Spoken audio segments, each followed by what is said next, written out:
All right, hello and welcome everybody to another edition of Wednesday Night Fights Online Edition, episode 34, coming to you straight from the cloud. That is right, tonight we will be running BBTAG on the Parsec format for you folks.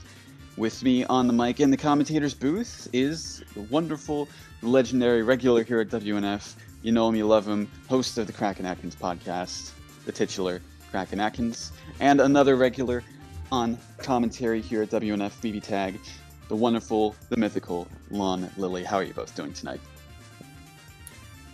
Doing great, ready to go, fully focused on Blaze Blue Cross tag battle as I am week after week after week with absolutely no distractions in mind. Ready to see some great BB tag action. Same here. Just here to commentate some sick WNF BB tag action over here on the Parsec Cloud. All right. And yeah, we do have some exciting matches lined up for you all tonight. And of course, we also have two entrants who are always fated to meet. Deku and Orax. Will we see another Wheel of Fate turn? Time will tell. But until we get to that point, we do have to see how they fare up until then. And speaking of, we do have one of them going up in our first match of the night. It will be Monkey 4012 versus Orax. So that'll be exciting to see. Cool. Yeah, not for nothing. Also excited to see Critical Existence Failure join the fold. I feel like we don't see them too often here nowadays. Like every now and then, if there's a Parsec bracket, they kind of enter. I know they've been kind of in the Strive dimension lately, but yeah, happy to see them in the bracket. Always cool to see how their matches go because he's quite the eccentric player. So Eccentric to say the least. I was playing with him earlier, and he's still crazy. He's still absolutely crazy. It seems like nothing much has changed in terms of his wild factor, but I mean, going on with that match, his opponent also a very equally wild player in E2 Deku, but yeah, that won't be the match we have up on stream yet. Instead, it will be Orax versus Monkey 4012, as I believe Cheap said.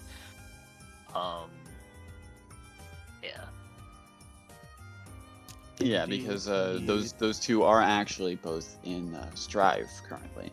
So ideally, I wanted to get both of them to start off the night, but I mean, that's how things go. absolutely, and I do believe this will be a run back from WNF past, maybe last week or the week before. I want to say last week between Monkey 4012 and Orax. So the question is always what Monkey 4012 is going to be running, as we've seen multiple teams. I'd say like in this past month of Monkey playing, there's been at least 10 teams pulled out from Monkey just cumulatively. So you never know what you're going to get. But it will also be interesting to see how Orax approaches this matchup this time around, as the last time they played, it was a 3-0 in Monkey's favor. So an interesting first round indeed, all ways around.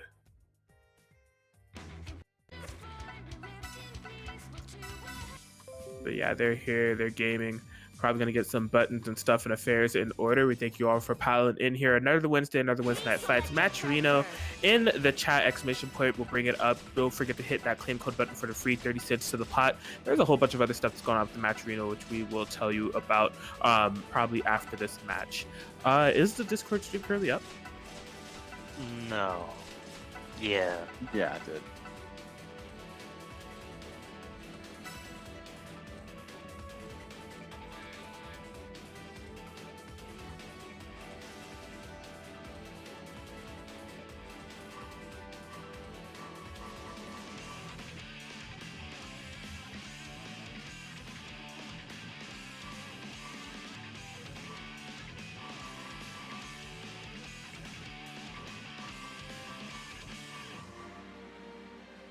Oh, you're talking. Oh, okay. I see what you're saying. Right. Alt escape, you said?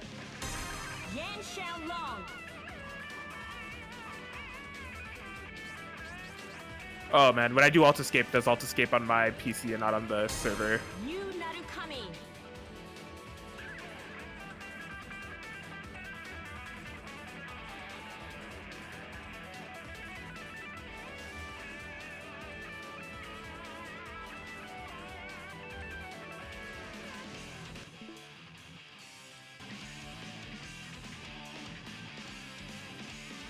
Yeah. Oh, it's fine. Yeah.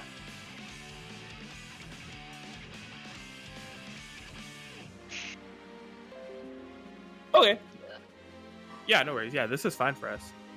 Everything is a-okay.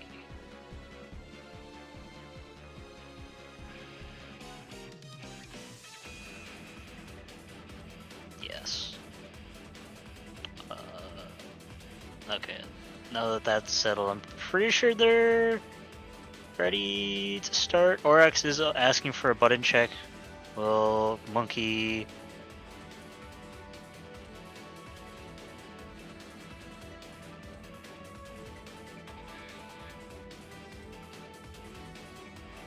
Okay, yeah, they're just gonna go straight into it. Oryx looks like locked in with Yang Narukami. Monkey's team on the right has yet to be decided yet. Going over to Jin. Susuno? Oh, no. Jin New, interesting. Yeah, again, there's been like so many variations. New is one I don't think I have fought or commentated. I don't know. There's been a lot. I remember Jin Orie and of course Ragnar Jin as well, and Jin Susanoo. But Jin V13, excited to see how this one plays out. V13, not a character that you see too much in the 2.0 landscape. So interesting first round match we have going on here. Yeah, definitely interesting first round. Definitely interesting comp overall. Both characters usually considered more support type characters rather than like more point sector character. Of course, both of them have a good amount of capabilities on point and aren't just locked into being support characters, but having them both together is kind of interesting to see, and I wonder how it'll work out. But we're starting out with game one, both of them jumping at each other, or at getting better and to deal with this 5B counter hit though. Oh yeah, off the Oogie gonna be able to be the V13 incoming, and just a good amount of momentum starting here for Oryx. Yeah, keeping up all the pressure, forcing out both push blocks from Monkey. It is rewarded with this hit on this Yang, but not a lot of damage considering used damage, and Oryx firing straight back with that counter hit 5A. Yeah, I imagine this is such a tedious matchup here for V13, right? Although she does have that screen control, Yang has so many armored options that she can kind of go with and contend with to force her to try to go low. And when it comes to those low options, they're, you know, far and few in between. And this DP punish is definitely going to, okay, doesn't quite equal a dead character. I'm actually surprised. Yeah, I wonder if that was a misinput or an intentional Oki. Either way, Oryx still in a good position, but doesn't block the overhead. Monkey opting to swap over to the new again. Doesn't quite go into a kill, but a nice air if...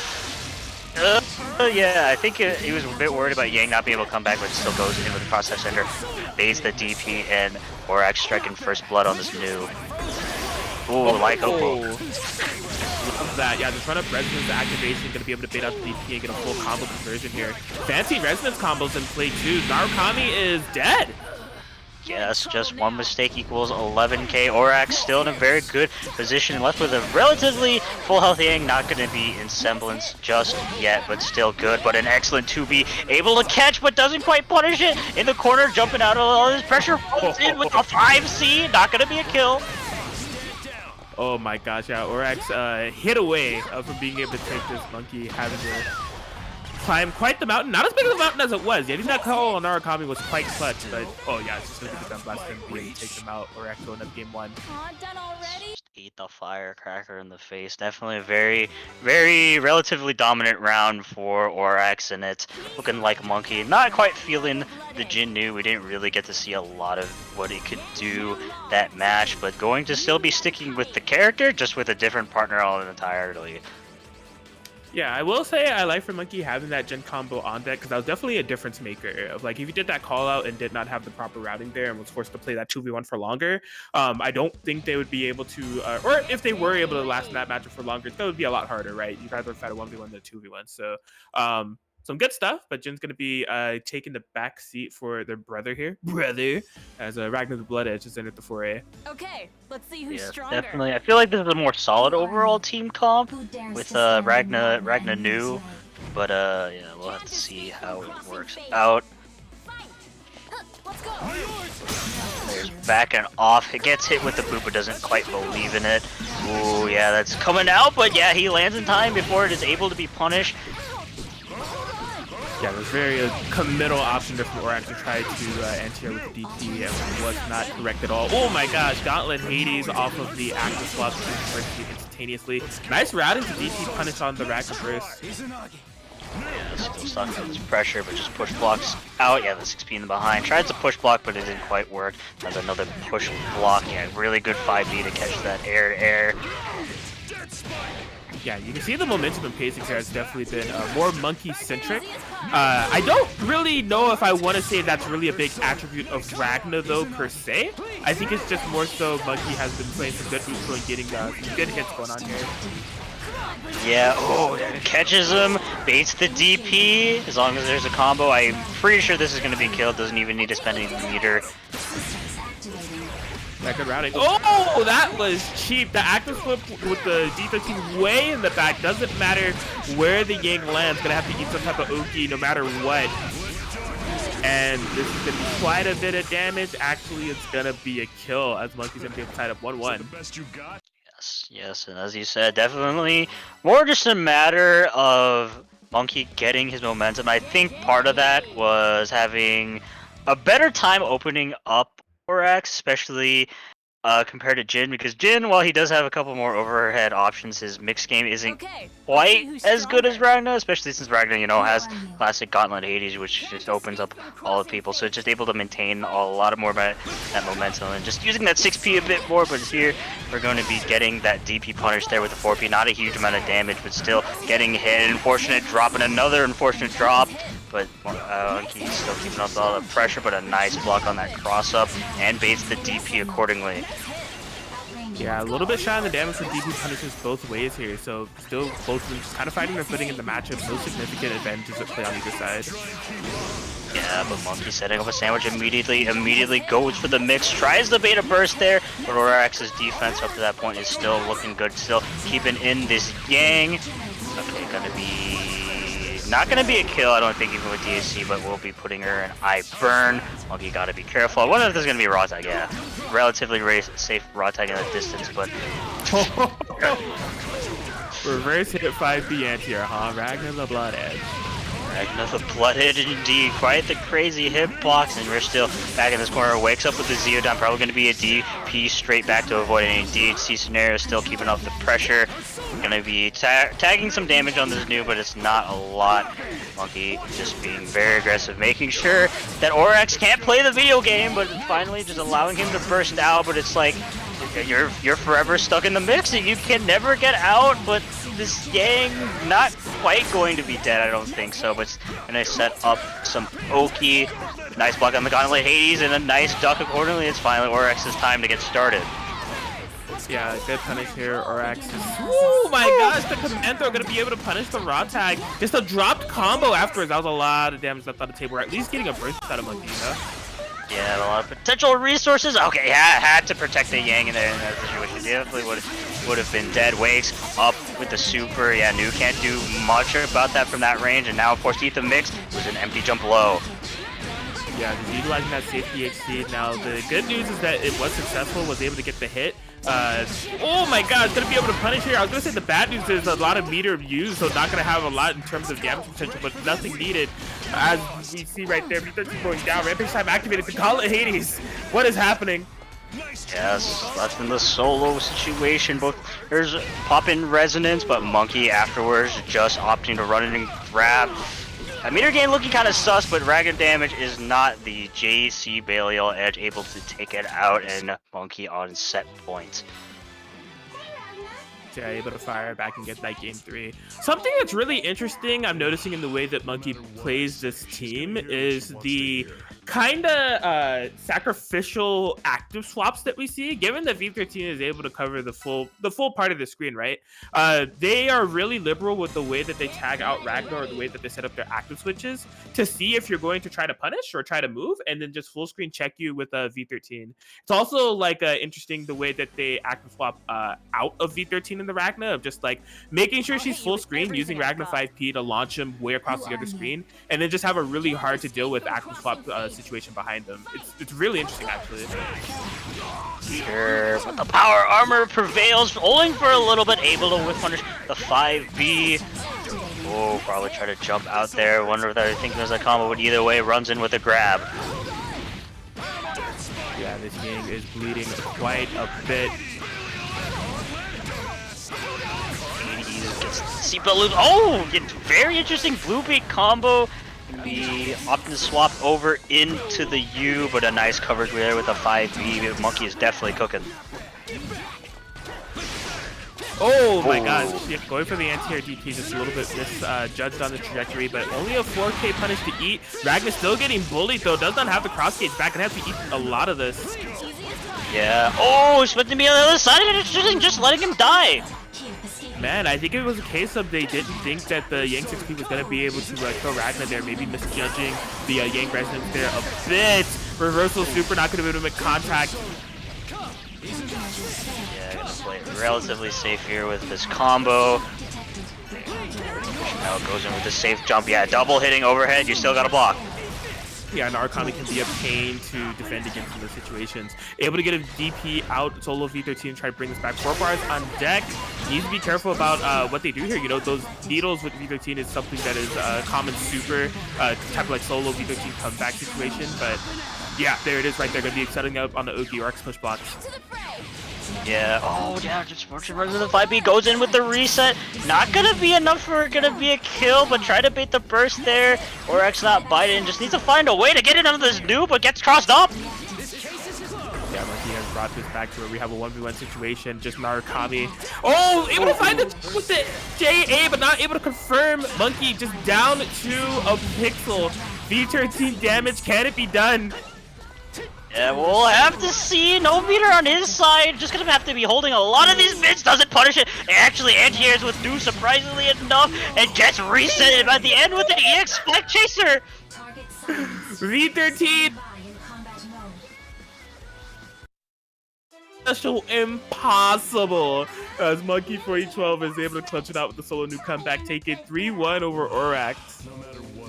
That was definitely insane there. I definitely like how Monkey was playing there in this situation. Instead of committing to very long, drawn out combos that aren't going to be doing a lot of damage, he's actually opting to go for a lot of like potential burst reads or just resets in general, just to make sure that Orax was constantly on guard, or just, you know, making sure that his options were covered. It was definitely a very good play there from Monkey there with that solo new. Yes, absolutely worked out there, as Monkey will be moving into the winner semis positioning, waiting the winner between Lon Lily and Mystery Racer, which seems to be happening now as you're requesting to join the server. Yes.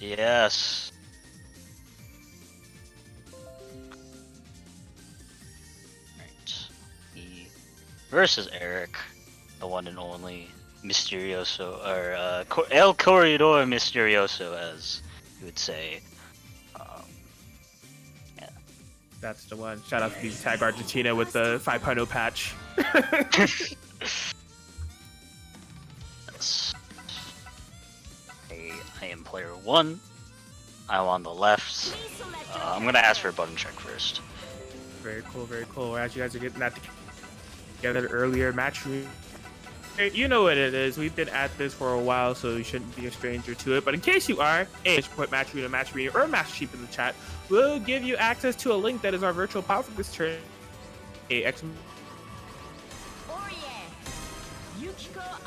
Already, we would greatly appreciate that. Currently at $2.10. Use the ID saying, hey, let's just speed run to $10. So if you want to help us in that goal, that would be much appreciated. Help us get us there even faster. Well, there's multiple ways. There's sponsor quests. I'm not gonna skip it this time. The click quest. Hey, I've been seeing some other streams, all right, and like they kind of be going click quests, and I'm gonna name names. Argentina and Brazil, they've been on it when it comes to click quests. So Twitch quest, the Twitter quest, the YouTube quest, subscribe and like follow those creators. It just donates even more for your money in the pot. There's literally no reason not to do it. That would be greatly appreciated. But there's also direct donation, so if you want to do a direct donation, we would greatly appreciate it. And yeah, if you want to receive something for that direct donation, be sure to check out our Matcherino or Matcherino marketplace, as we have plenty of stuff to sell. Courtesy, some of it, of Titan Books, the latest and greatest manga in the land. That they have multiple series such as Logan Life from the World Ship, that's Henry Sakusan, the actually involve VTubers. Uzumate made his way too annoying. Little Knife Defender of the World. It's something I already said, but there's multiple volumes, and that's why I said it twice. Don't worry about it. Welcome to the Outcast Restaurant. Gacha Girl Corny, Yakuza's Guide to Babysitting, all the match in the marketplace alongside some charm keychains courtesy of Quintessential Tuplets, Girls Frontline, Azure Lane, Princess Connect, and Fate Go. But again, use that contribute code, the claim code button. There is no code, just the claim code button. Donate free 30 cents to the pot if you haven't already. We greatly appreciate it. And speak of the devil, I must have said the name and just summoned them here. BBTAG Argentina, what's up? Welcome to WNF. You guys are living 5 years in the future as you guys are on that BBTAG 5.0. We're still just lowly 2.0 enjoyers. You guys are the Chad 5.0 enjoyers. But I hope you guys had a great stream. I was able to catch a little bit of it. Shout out to BBTAG. Well, I'm gonna go play my match. All right, best of luck to you, Lon. Why don't you Yeah, two we're show good to me go. your resolve? Yeah, looks good to me. Let's see you This is the actual match, right? This isn't the button check. Okay, just want to make sure. Can't escape from crossing fate. Yes. So this is Mr. Racer versus Lon Lily. So Lon Lily, you may know him as the like an Aurier specialist, you know, a Yukiko lover, and both of those things are true. But as of recently, has really been loving Mitsuru. I think like just something about hitting JA and something about hitting Mitsuru's normals just feels really liberating to Lon. And he's made great strides with the character just in like a week's time. Like, it's been really solid. He loves this team specifically. He's tried other Mitsuru-based teams. It's just something about Mitsuru Akatsuki that just feels most natural to him. And it's been fantastic from what I've been able to watch from him playing and playing against him. I think a lot of it has to do with the fact that he's finally playing a good rapier character. I mean, you could put it that way, and it's not cap. I'm just not gonna say it. I'm gonna say it then. But whatever the case may be, unfortunately, that rapier character is going down, leaving left to solo Akatsuki against a relatively healthy team on the side of Mystery Racer. Yeah, absolutely. The thing about Lon Akatsuki, like, it may seem out of place, but this is a character that I've seen him play on a lot of different side teams, actually. That hard Akatsuki is something that he's brought to WNF every now and then. I think he's won a WNF with it, if I'm not mistaken. So, yeah, it's definitely a character that he has some experience on. Well, whatever the case may be, out of resonance, so doesn't have that comeback factor. Ooh, that... I don't know if he was expecting that to actually hit. Yeah, I just wasn't ready for the confirm there at all whatsoever. But utilizing these parries pretty perfectly to navigate through his nose to Shurikani traps. Oh my gosh, yeah, these parries have been really good on the part of Lon so far. Unfortunately, getting caught with the anti-air, not quite gonna be a kill, just barely gonna be having enough to live through this. So living on a prayer, just doing it. You know what, I respect the decision. I respect it. Unfortunately, you know, Mr. Racer also respected it and thus didn't get caught by it. So that is going to be game one going to Mr. Racer. Indeed, indeed. Now, one thing I am curious about, I don't know how much of this matchup that Lon has run. There are some interesting implications around Mitsuru Adachi round start that you do need to be careful about, because she doesn't flat out stuff all of his options. She just is kind of advantageous in them. But if he gets the right read, you could be in big trouble. Absolutely. Ooh, good call on finishing that burst. I was worried about those assists possibly dropping the combo, but Lon was able to stabilize things. He's out of the corner pressure. Yeah, applying pressure of his own. So far, ooh, gets caught by the very far-reaching Akatsuki assist. Oh my gosh! So what I'm imagining is that was supposed to be since he jumped it at the actual, maybe a jump C into a Akatsuki super was the intention. Nevertheless, was still able to find the kill on the Adachi. I mean, it was a reset. That's what it was. Yo, you're bringing her closer. Be careful. I was gonna say, wait a second. I don't think you want to do that. Ooh, what? Ooh? Interesting, but I guess that works. Mark? There we go. Yeah, I think they just like weren't actually ready for the hit confirm, so they just went for the safest super possible. No harm, no foul, but man. They're caught pressing a button. Yeah, gonna be swapping out the Mitsuru, making sure that Akatsuki isn't going to be dying off of the next hit encounter, since Mr. Racer does have the 2 meter. But it looks like both of the characters are going to be marked now, so very tense situation to be in. You don't have meter line! No. See. Lon was doing what all Tager players do whenever they are having meter and or full screen or whatever. They do 5C to make it think, is he misinputting or is that a mix-up? Lon having access it's really funny to watch because he feels so liberated by like jump A and 5A and C Dwa, and yeah, in that situation you can tell he really wanted to believe that he could do C Dwa there, but the meter said no. I'm dead. It was a mix-up. That's what it was. It was like, oh, he doesn't realize, but then he went in anyways. I can respect it. Oh my gosh, very nice read there. Not going for the push block and getting caught by the throw there. Right, Mitsuru just barely getting caught by. Oh, whoop. I think it was misinput. Yeah, I was gonna say that corner stole. That's not right. Oh no! Yeah, this is what you gotta be careful about with these happy birthday situations on Adachi, as Akatsuki and Mitsuru are gonna be going down on that same token. Mr. Racer going up 2-1 now. How did you think this would go? Unfortunate. Yeah, and it was really like there wasn't really any spot for Lon to really get his footing in that match. It just was like constant pressure and just unfortunate either misinputs or bad calls. And that was it. That basically sealed the deal. Yeah, and a big aspect of it, again, was the round start. So you saw that Lon, he went for 5A, he was counterpoked. And look, other than Japan, me and Mr. Racer have ran this matchup a lot. In terms of like Mitsuru Adachi round start, so he's like well aware of like what he can do to get a happy birthday call or what's going to be what. So you got to be super careful, Zio. Good conversion. I actually didn't expect him to be able to catch up to it. Please. Zio with the gunshots. Yeah, Mitsuru, unfortunately, even though there's a gap there, can't really do much about that from full screen. Walking slowly, kick to the face. Not quite going to be able to mark, doesn't have the meter. Ooh, unfortunate drop, and yeah, going to lead to a punish as well. Yeah, front of the corner conversion. Oh my gosh, what a bad burst point there. Just couldn't quite stabilize the combo. Maybe for better rather than for worse. Oh! Yeah, I'd say that was for better. Came out meter positive, didn't really have still full stocks. And Yep, yeah, it's kind of cheap. unblockable. Not quite going to be a kill. Yeah, so still has a little bit of damage that needs to be done on Naoki Toragane. Loving that he's keeping up the pressure. A little bit late on that 5P confirm, but still, yeah, just on him. Keeping up the pressure with Mitsuru Akatsuki. We're tied here 2-2. Get ready. Yeah, that was basically the opposite of what we saw in the previous game. Instead of Mr. Racer having all the pressure, this time it was Lon just making all the good calls and just keeping Mr. Racer's team on lock. So really, this last match could go any way.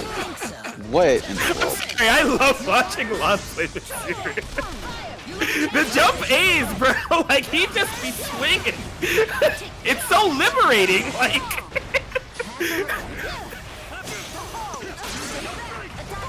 Good push block to avoid that potential unblockable situation.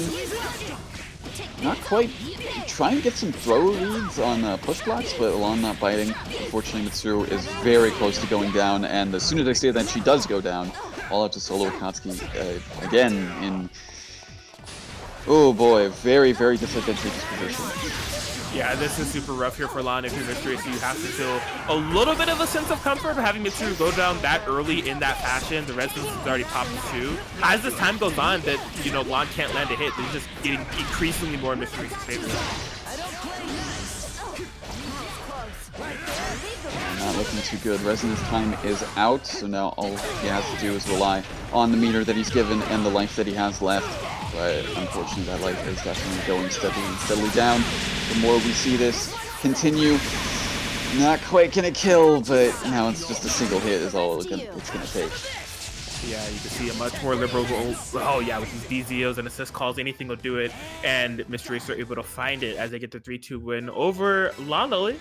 and we'll be moving on in the winner side of the bracket. Looks like I get to have a little fun. I gotta say, yeah, it was really good from both players. Just, I mean, it was a good back and forth, and really, it all came down to who got the momentum at the start. That's really what it went.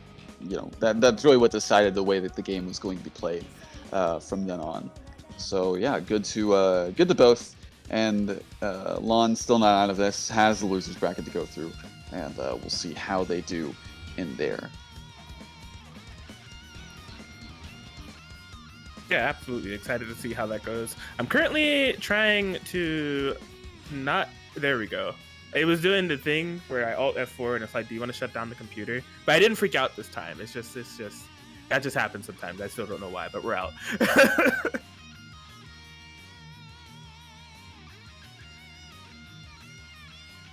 But yes, hit y'all with the match Reno show right before that match started. Now that match is concluded, I also want to not forget to hit y'all with the Parsec show, as we are on Parsec servers this time around this week. Parsec servers are not free, so if you want to support, hey, check out that Ko-Fi link. Exclamation point PS will bring it up.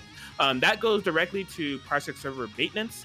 So if you would like to help us out there to make sure that we can keep these Parsec servers up, it would be greatly appreciated. Every little bit helps. There's no like minimum or maximum as far as how much you donate. It's just the thought that counts and the thought that is much appreciated. These Parsec servers are not possible without the great assistance of Paul Lay. Shout outs to you and salute for allowing us to run Parsec WNFs on a bi-weekly basis for some time now. It's been definitely a pleasure and a nice alternative to Steam BBTAG. PC tag, if you will. Absolutely, yeah. And of course, we wish they were free, but unfortunately they aren't. So any contribution you make to that Ko-Fi link is greatly appreciated by us, but especially to Paul Lea as well, since he's the one who's maintaining and running these servers for us every other week. Indeed. Well, I do have a request for somebody trying to join, and it looks like it's E2 Deku. Oh, snap. We're going to get the E2 Deku critical existence failure on the stream. Is that correct? That is correct. Very cool. This is a match, so I'm kind of glad. I've had a feeling this matchup would run off stream, which I was a bit disappointed, but I'm glad it's going to be able to go on stream because it's a match that I actually really want to see. It's one of my favorite matchups to commentate because these two are nuts. Like, to say the least. It's just like a super aggro, super like electrifying to watch Yang Ruby player, critical existence failure. I mean, if the name doesn't tell you enough, the playstyle definitely will. Yeah, I'm very excited to see how things will go.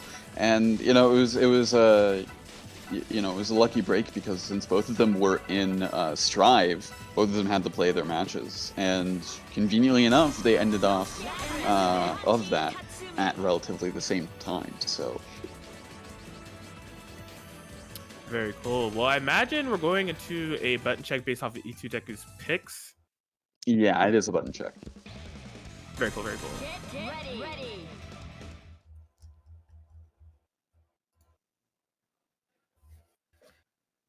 But yeah, man, critical existence failure on Yosuke Kanji again, as I said, going up against Ichideku's Yang Ruby.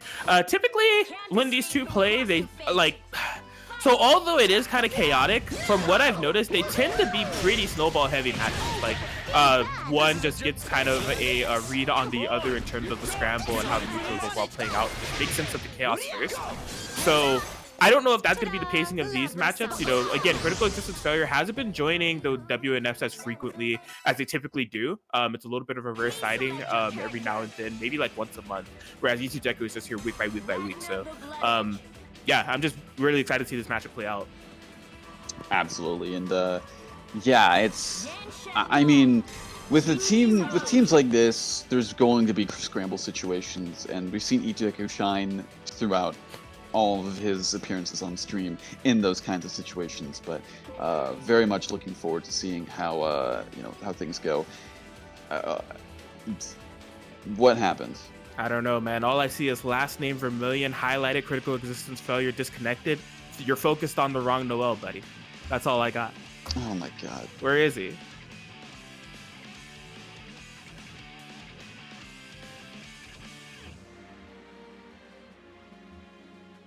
Is he back in? He said he reconnected, but oh, I have to. Did you know I have to let him in? I thought Okay. that's what you knew. Yeah, I mean, I forgot, man. Hold on. Okay. I completely forgot. I'm like, he's gotta join any minute now. It's taking so long. It's me. I'm the reason it's taking so long. I always knew it was you, Atkins. Thanks, I appreciate that. I appreciate you watching me suffer at the confusion.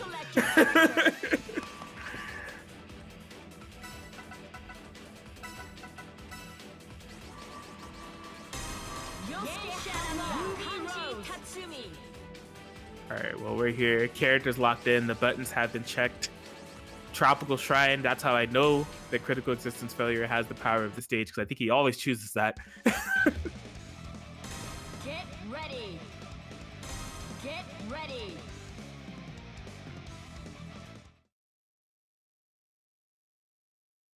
But yeah, we'll see how this plays out here. Critical Existence Failure. E2 Deku. Game 1. What do we got on the round start? Let's go, Ruby. And just a 2B? Yeah, Not- big I'm not what I was expecting, but whatever the case may be, we're seeing. I'm surprised that it wasn't a continue. There was a drop on that count. Yeah, there's a lot of missed basically on the accuracy from Critical Existence Failure here that are a bit shocking to say the least. A lot of the damage they've taken has just been from slight mispositionings. The Kanji coming in, trying to get a sense of, you know, any normalcy in the neutral game, just met with armor. I mean, you said any normalcy against E2 Deku. That was your Yeah. first mistake. Baby spitting there. Resonance activation as soon as possible. Oh my god. Ambitious. He is going to be getting the command grab. Yeah, no active swap is going to save you there. Is it gonna be enough to kill? Is the question. Unfortunately not. Oh wow. Surprised that Critical Existence Failure decision making the match there, but that was completely the right action. Burning Gold gonna be able to. Oh! It was a setup all along. What are you doing? Oh, ooh, okay, yeah, just barely being able to hit behind Kanji, but very, very good DP from E2 Deku to close out that round. What happened? Oh my gosh, I have no idea, man. E2 Deku played so, like, headstrong with that Yang despite how low health she was. And I mean, rightfully so. He just needed a hit on Kanji to seal it out and still had the Resonance Ruby in the back. But just double Burning Gold and the freaking 214A behind getting clipped by the Kanji. That was chaos. Game 2. Oh my god, oh my god, the clash with the DP, and he's not able to burst out of this because of that. Yeah, my man's not only got caught in the mix with the Yang armor, but decided to believe in Yang DP, or sorry, Yosuke DP to get out of it.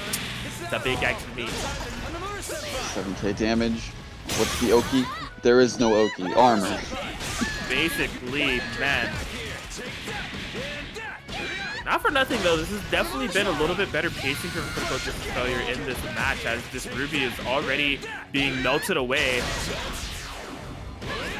Yeah, that should be dead, yeah. Absolutely. Nice stuff here. 40 in-game seconds to get one of them down, just has to focus on the solo Yang. But that is the thing. Having to focus on E2 Deku's solo Yang. Just out the gate swinging. DPs all around. Yeah. Why are you trying to interrupt me for? What are you trying to interrupt me for? I gotta say, that was really good awareness of the situation from E2 Deku to avoid that. He could have killed. He could have killed. I mean, if he committed, I think that would have literally been the game. But at least dead Kanji is. no, he is 18. He's 18k. No resonance. I was gonna say no resonance yet. I was surprised, but I'm just waiting. I'm just waiting. And so are they. Yo, they playing chess. We are just simply watching two mental level individuals playing chess before our very eyes. It's not BB Tag. This is the Queen's Gambit. All right. What did I just see? They. Oh, that was the longest stare down into realization of like, wait, I have a frame zero command grab. What am I doing? We're on a completely different playing field and layer of understanding than us mere 5A mashers. Yo, shout outs to Ruby 4P. Quite good.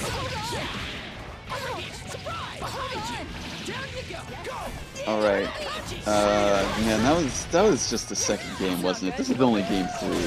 Goodness, not quite going to be able to kill off of this. Just leaving Yang with I'd say 1,000. What?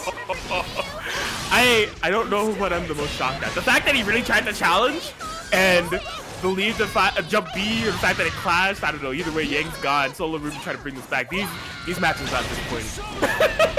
I'm inclined to agree. I'm not quite sure. I don't think this is dead. Oh, tried to go for a cheeky reset. I mean, still got him with the command grab anyways. Gonna be able to kill. Yeah, man, that Kanji throw just stalling for exactly enough time needed to get the Yosuke call, and critical existence failure now gonna be up in the set as we're 2-1. Get ready. Get ready. Yeah, so some insane pacing going on here. I think Ichideku definitely lost to Yang, and this has been kind of a sign that I haven't seen from Ichideku here of like losing characters pretty quickly than I think they would like to, just due to some overcommits. But see if they're able to bring this back, and it's a solid round start. I mean, Deku could have armored through that GP if he felt so inclined. True, not wrong. Oh my god! How do you stop him? That's the trick. You can't. Oh my gosh. Okay, is it gonna be burst safe? Yeah, it's gonna go for the cross combos for now. He's dead. Yes, okay. We're just getting started. Alright, Solo Kanji to try to attempt to bring this back. A level 1 resonance. Completely healthy Ruby, fairly healthy Yang, but getting smacked for now.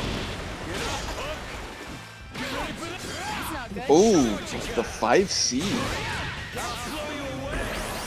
CF is a menace. She burns.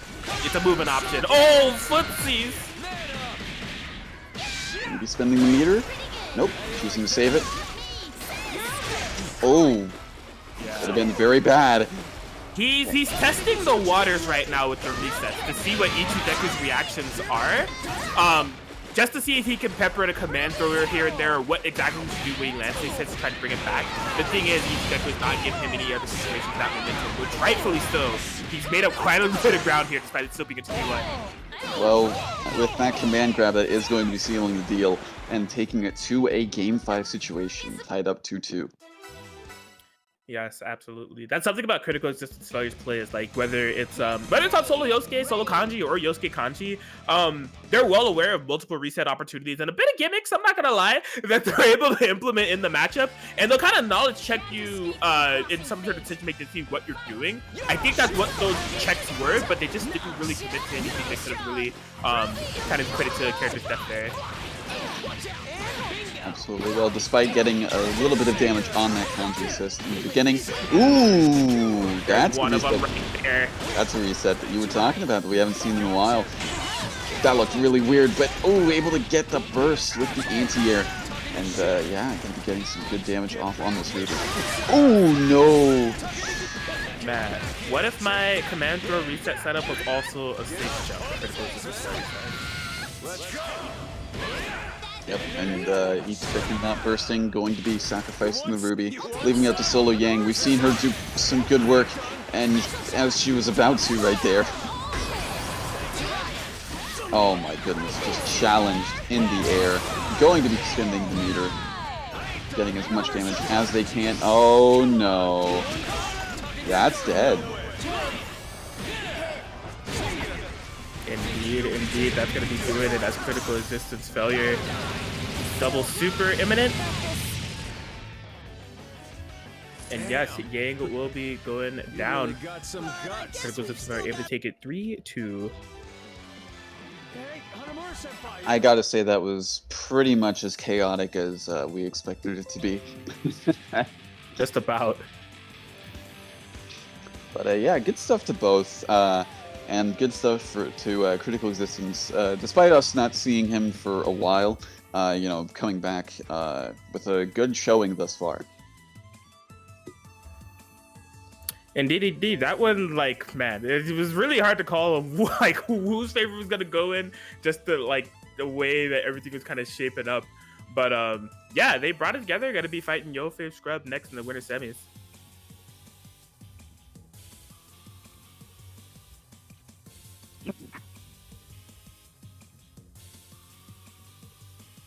I have some news for everybody. It seems like the Wheel of Fate has been broken. Oh? And it seems like Orax has gone down to Lon Lily and has been eliminated. Marking one of the very few times we have seen both of them enter and not encounter each other in the bracket. Well, that is definitely not something we've seen in a while, but maybe a welcome change of pace for both of them. Maybe more so for Itadeki, because that does mean that Orax is out. But man, that's nuts. No Yang Miris. Crazy, I know.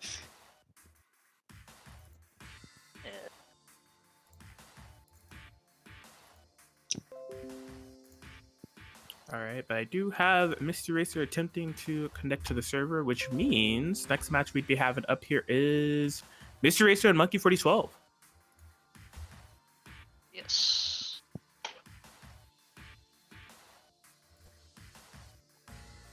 That will be correct.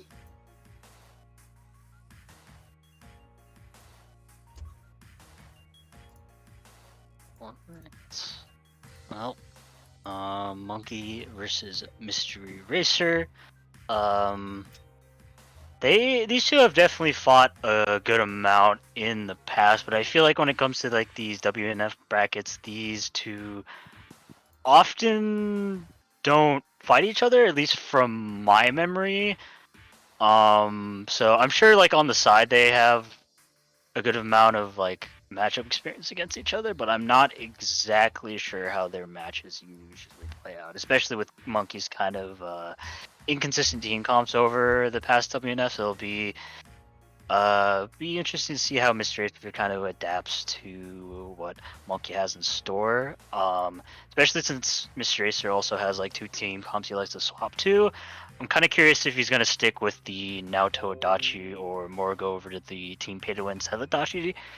I think it will be very much dependent on what Monkey chooses for his first round, which one he's going to stick with, because I know there's a good amount of characters that Mr. Racer doesn't like using his main team against, and usually that's what the Seth Adachi is for, so we shall see. Yeah, you're definitely 100% right there to where it's going to be kind of hard to predict where either of these two will go, but I think it'll definitely be like whatever Monkey picks is what's going to dictate where where Mr. Race is going to land.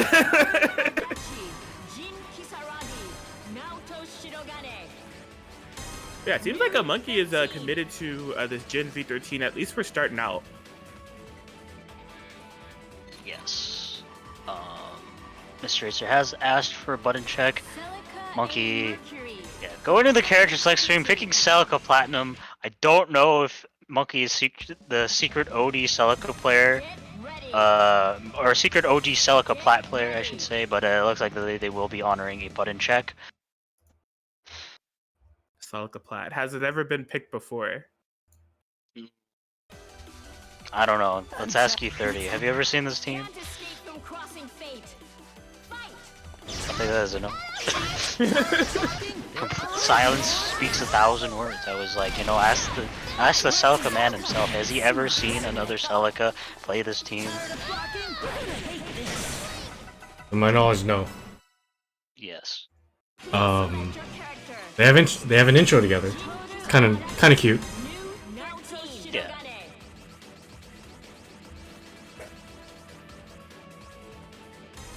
Yes, been checked. The Gen V13 is committed to a Monkey's end as we're going to be going into the game one.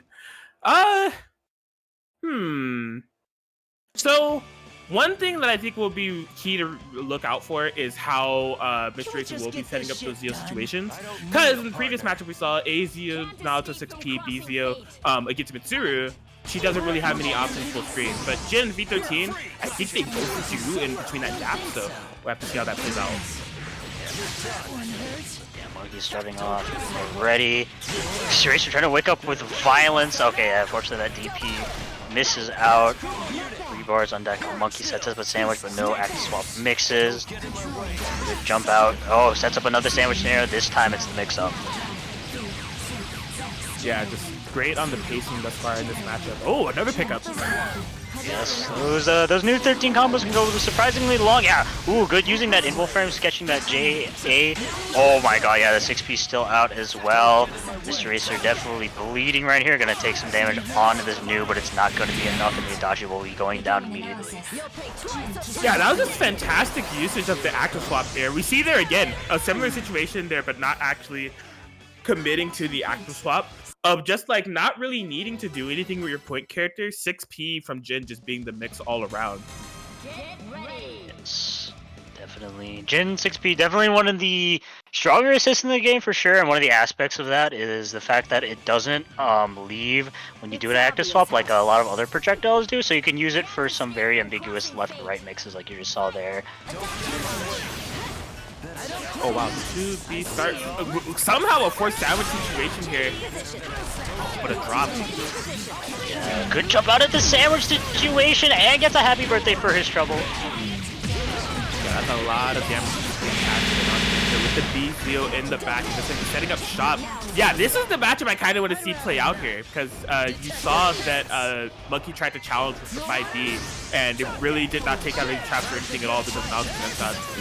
Yeah, oh my god, very sneaky grab set up there. I definitely wasn't getting, I was getting hit by that, but yeah, couldn't quite kill the new until that DP. It's about to say Mr. Racer looking on the perfect, but unfortunately the burst hit, but it's okay afterwards. The 5P hits, and Mr. Racer taking a very swift game 2.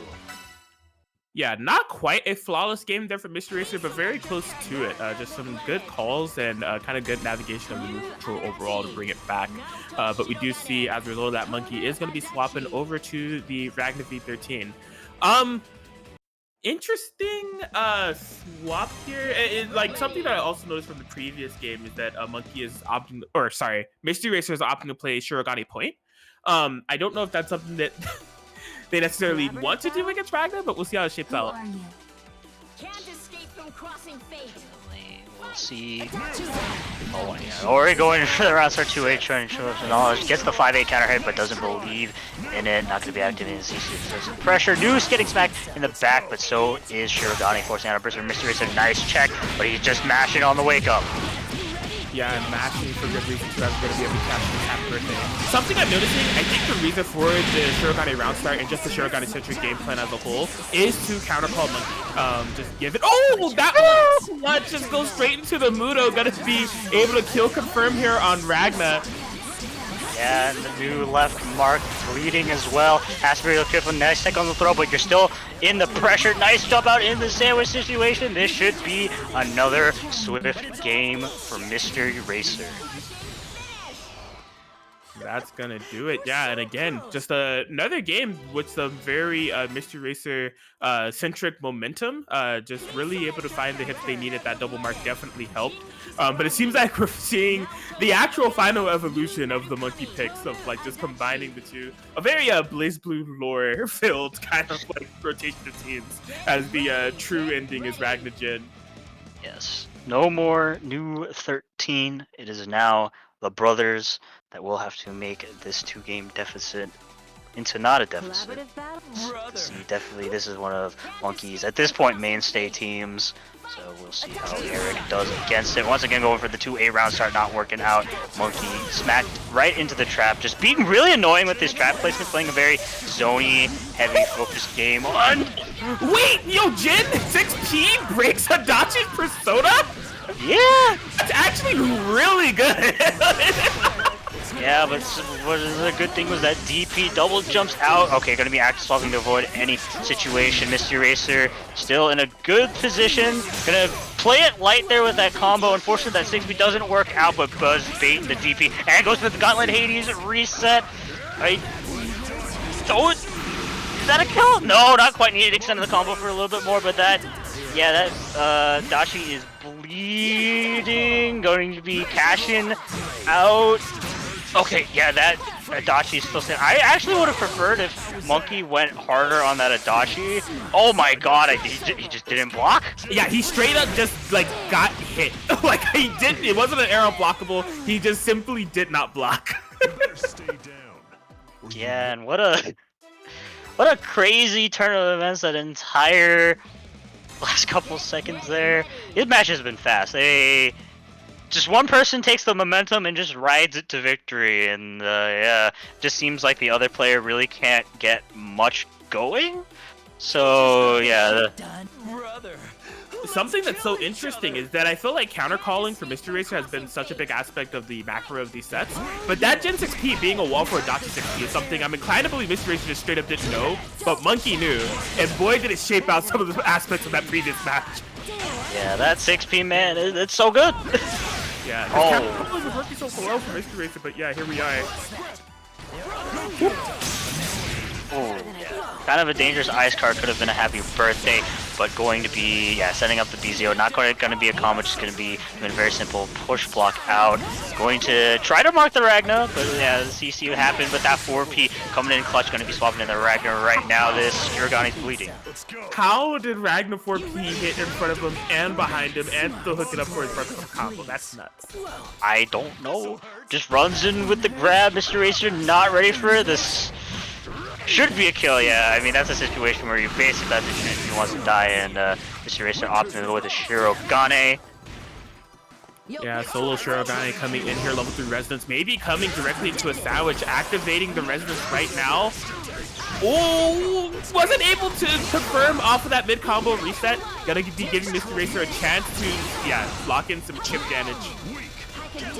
Yeah, all the push block has been spent. Lots of chip.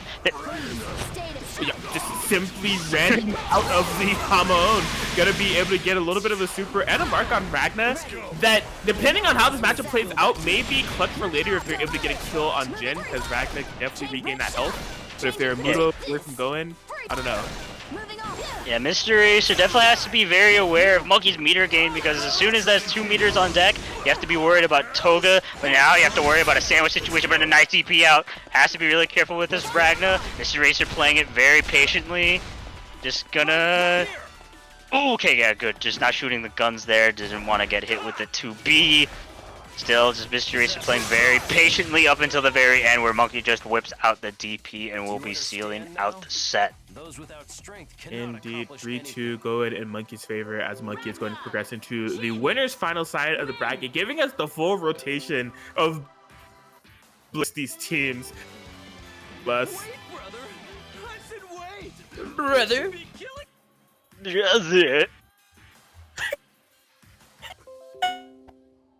But no, that was definitely super interesting, the way that we saw that play out there. There was just once the we saw a little bit of the Monkey and just some solid checks, was really able to bring that set back there to get it to 3-2 win and lock in the winner's finals positioning. I waited too long to bring critical existence failure in, and they timed out. Man, Sorry for listening. they really do be like that. Actually, no, he just simply joined too early. He joined as soon as the set was over. Over. How are we supposed to know?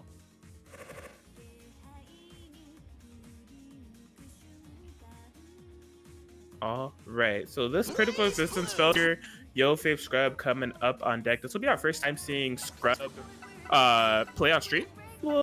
Interested to see who they're going to be locking in this time around. I think between like Scrub and Monkey, they've both been kind of going through a lot of different characters when they do make these runs. So, well, yeah, so we have not quite sure what Scrub's going to be locking in. Yes, we shall have to see. Scrub, but definitely well known for the Ragnar Ruby. But yeah, he much like Monkey is basically just at this point a mystery monster. But going up against the one and only critical existence failure, who is definitely an opponent you have to be ready for. Probably gonna be opting going button check unless, you know, Scrub tonight said, you know what, screw it, I'm picking random. Okay, now let's button check. Yeah, I mean, I'll be interested to see how Scrub lock in, because I feel like Can't escape from crossing fate. Oh no, he's Robo Atkins. am I? Yeah, you're Robo Atkins. Oh, that was a sick grab read.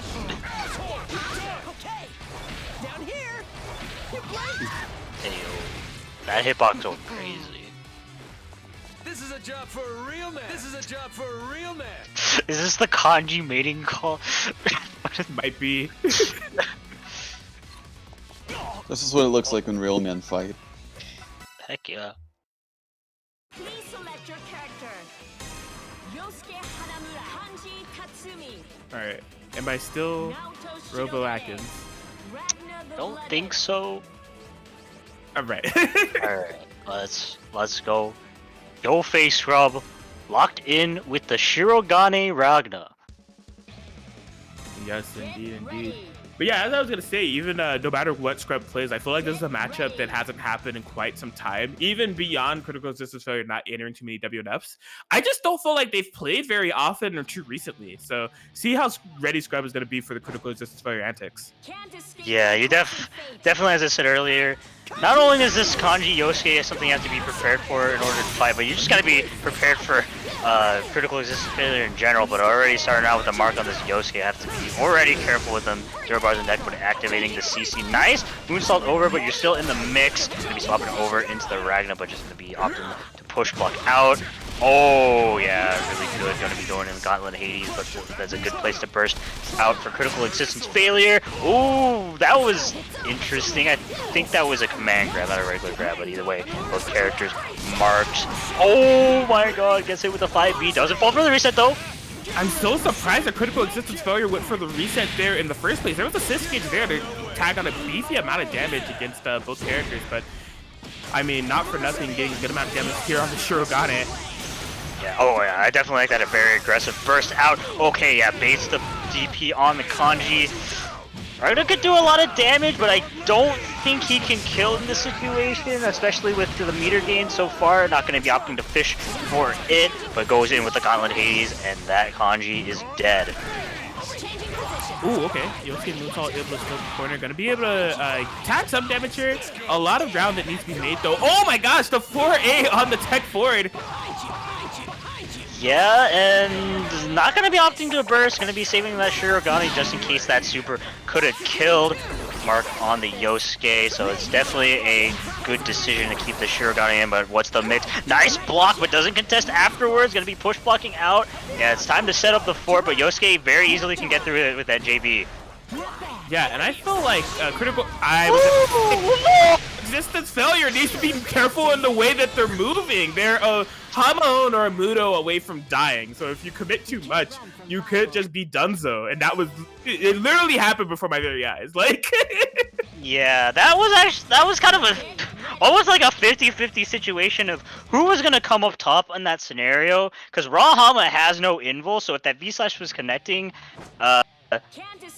Critical Resistance Failure and Resonant, that could have just been a kill on the Shirogane, but it ended up being a kill for Scrub instead.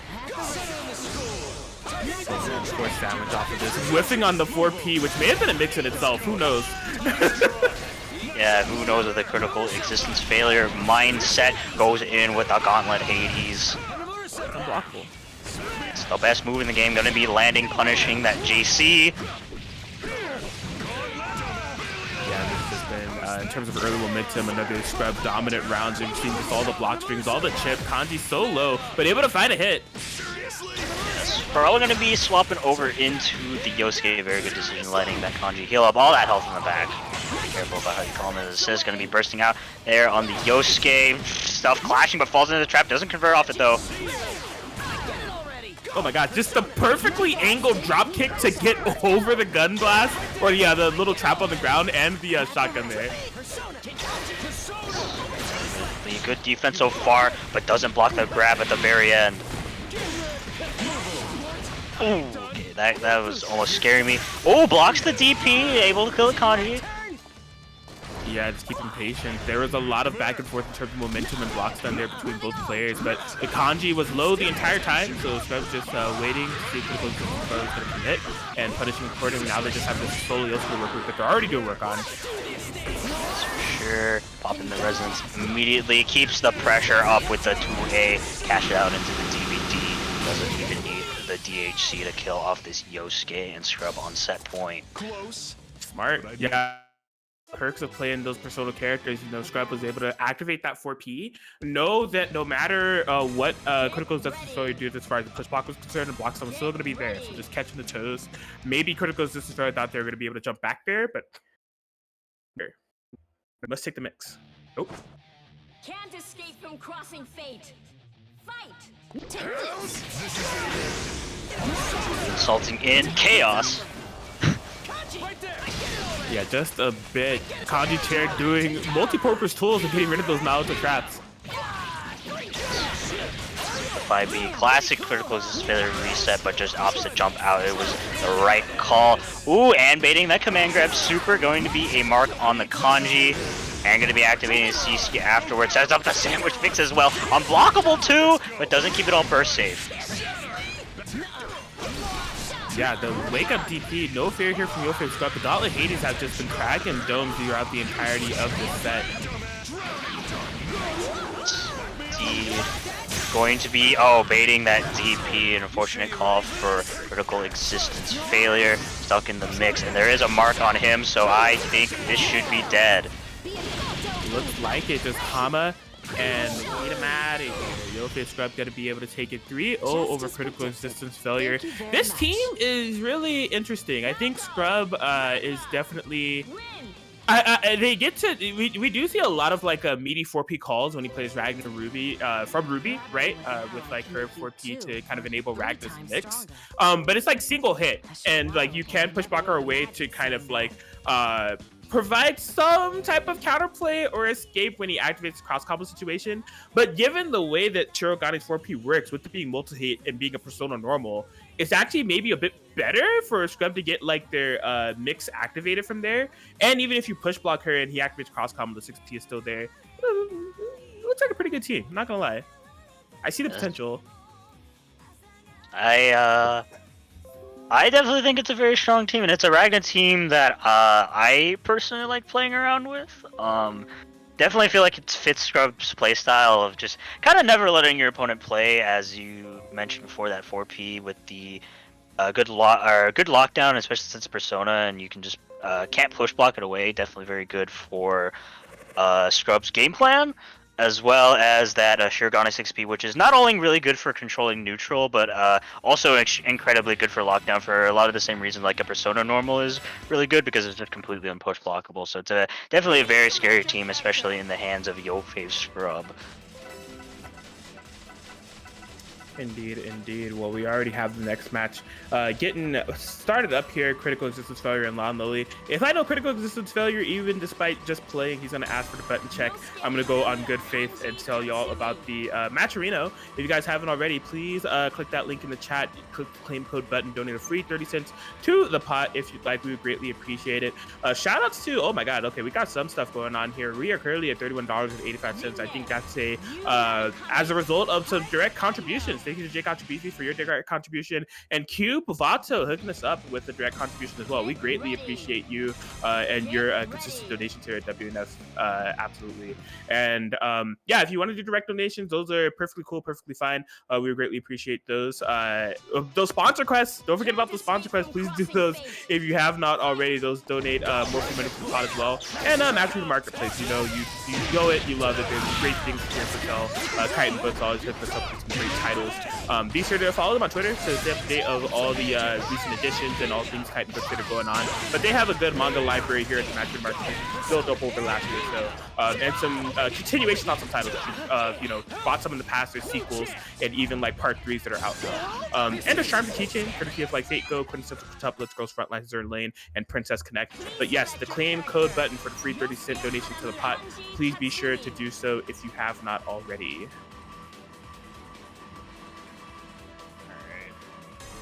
I'm not gonna lie, I was going to Aurier. the wrong rapier girl. Oh man, Mitsuyumi, huh? Yes. Get ready. Anyways, I'm gonna go play my match. You guys can enjoy the chaos. I will be back. All right. Well, yeah, I guess it was just muscle memory going to Aurier, but yeah. Going into this, I'm gonna wonder how this works out for Lon with Yumi instead of Akatsuki. Well, as of right now, he's getting to experience the wonders that is the Mitsuru Yosuke matchup. Look at this matchup, cheat. Like, Yeah, I mean that air button is which one you ask? Yes.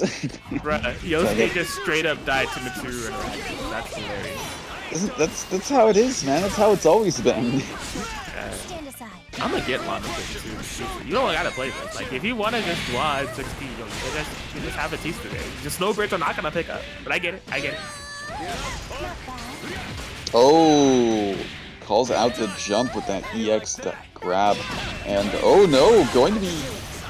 Oh, not anticipating the burst in that situation, but still, yeah, taking Yumi down to pretty much a pixel. That was an interesting option right there. Yeah, it looked very odd. The thing about Lon, so although they got the Yosuke down so quickly, gonna be able to pick up off of the TP train critical existence failure is an absolute nut. Oh my gosh. Yeah, even despite that, yeah, it's down. It's pretty much an even game at this point. In fact, it's critical existence failures win. Dude, I know he can't hear me. I need Lon to play Mitsu Batista, man. Everything he's trying to do in the matchup and everything that I see that he's having to struggle with, yo, you got the 6P, just pick up off the Dwa, the 4P, there's like critical resistance versus constantly in the air with that kanji, and mixing up the air option so greatly was able to get in that comeback. Man, I don't know.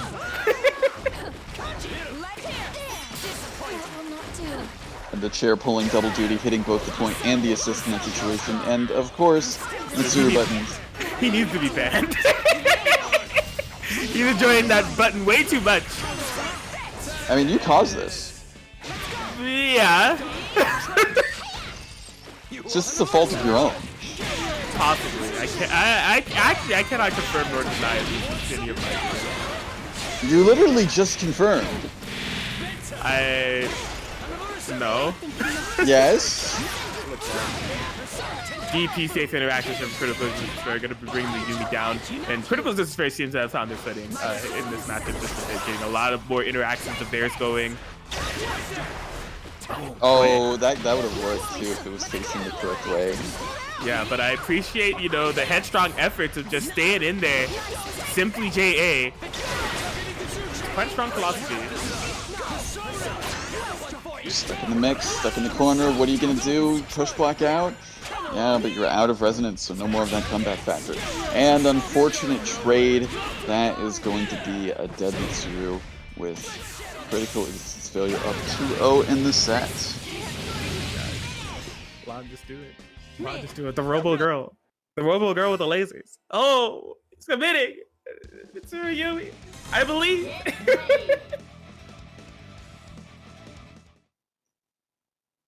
Yeah, I think momentum has been a huge factor for critical existence failure throughout these past two matches. One from a comeback point of view and one from a snowballing point of view. Absolutely. And already off to a very good start currently. Even though the Makanji did get hit, able to get some good damage on this point character. A solid 6.5k. Making it burst safe with that super as well. Yeah. God, damage on that super is always so disappointing. Just a bit. Okay.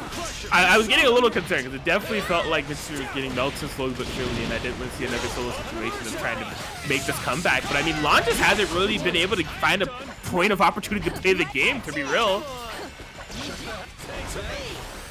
Yeah, this is not looking too good for Lon. Currently able to find some footing on this Kanji currently, but not able to keep it very safe. Gets the counter. Only going to be able to get 5k for his troubles. That clap, that beat it. He should have just stayed as Yumi. Probably should have. Still working out here though. Lon's is getting some very, very nice calls. Loving the follow up here. Oh no, I'm so sorry. It was a valiant effort. He wanted to cash in as much as possible in order to try to build the 4 bars and kill Yosuke. It's just when you get into that high damage territory with Mitsuru, shit just like stops working. Like to Terafu, Jump C, like it's unfortunate. You hate to see it, but Ice Mirror working out for Lan currently. Realizing that is an option. Yeah, it's still a 2v2. Like, you thought it was 2v1. Mitsuru, with the cost of 1 meter, can still make it a BB tag match of 2v2. Alright, well, yeah, going to be spending some meter for this combo. Going to be cashing out as much as he can. Not quite going to be a kill. Wake up, Suzuwa. Let's do it. Wake up, Suzuwa. You're gonna do it. Tech forward, wake up. I felt it. Oh, gets crossed up, and unfortunately, that is going to be the end of Lan. Critical distance failure, taking it 3-0. Yeah, some great headway made by Lan in that game 3 to just kind of prevent a lot of the momentum heavy pacing that we saw from the first 2 games. Just couldn't quite bring together. That drop with the Mitsuru was very heartbreaking because you could tell what he was going for and what he was trying to do there. And it was the right frame of mind, just unfortunately didn't have the proper knowledge to kind of seal it out there. But critical.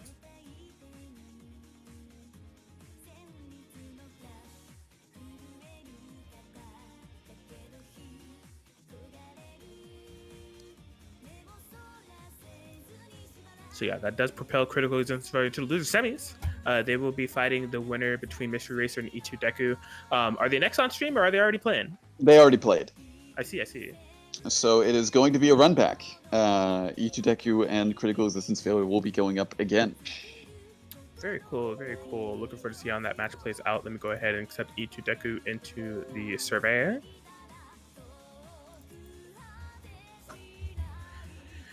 Oh man, we are ready for, if you guys enjoyed Chaos Part 1, get ready for Chaos Part 2. It's here. Yeah. I didn't watch this match, so I don't know how it played out. But considering who I am currently expecting to be on stream, it's going to be something. Yeah, when they previously played, it went like down to the wire between like Critical Existence Fairy and E2 Deku. Critical Existence Fairy was able to take it, but E2 Deku since then to get back into this point. So I cannot tell you which way it's going to go this time around, but I am excited to see it yet again because it's always an exciting match. Yes. All right, now are both of them in? What's going on here? Let me check the Discord. Oh. He was simply just going PP, I see.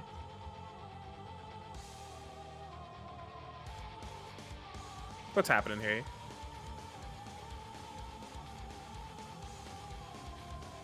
Alright, listen, there's some type of shenanigans. They're both there. I just want to talk about the Ko-Fi link. So exclamation point PS in the chat. That will bring up a wonderful Ko-Fi link. We are on Parsec. We do Parsec tournaments bi-weekly here at Wednesday Night Fights, switching up between PS4 and Parsec respectively. The only difference is Parsec servers, they're not free. So if you do want to help us out here at Wednesday Night Fights and click on that Ko-Fi link, donate any amount of money. There's no minimum, no maximum. Every little bit helps. And they all go towards Parsec maintenance. So we greatly appreciate it. This is all courtesy of Paul Lay, who's been able to hook us up with Parsec servers for quite some time now. And any amount of money that you're able to donate to that Ko-Fi link would be greatly appreciated. Please select your character. But yeah, it looks like they are indeed here, so I'm going to control Alt Tilde on out of there, and we are in for Chaos Part 2. Yan Xiaolong, Ruby Rose. Yes. Chaos Part 2, Electric Boogaloo. Indeed. Yosuke Hanamura, Kanji Tatsumi. You're right there, E30.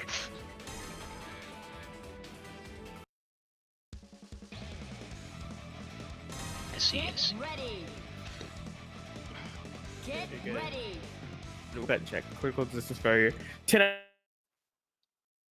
Yeah, I guess to like give you the TLDR version of like what you missed previously.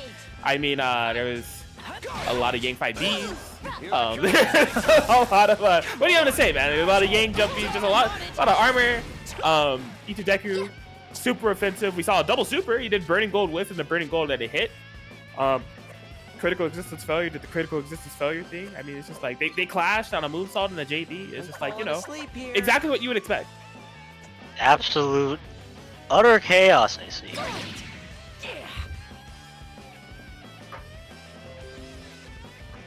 Oh man. Okay, we got this again.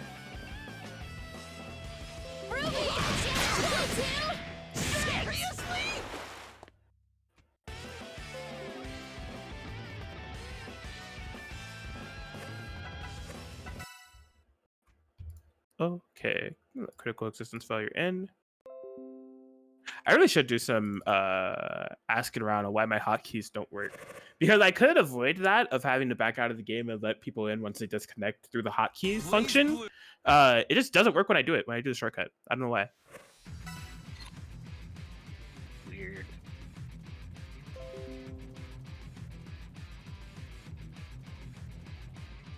What the hell? Microsoft Edge? How'd I get help in Windows 10? This is on my computer. What is what is the meaning of this? Get out of here.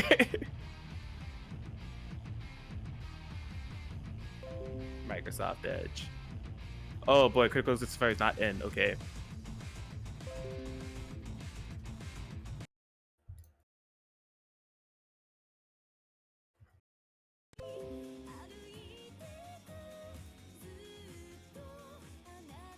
Okay, have Mans accept this time around. I do see the pingling, so he should be in.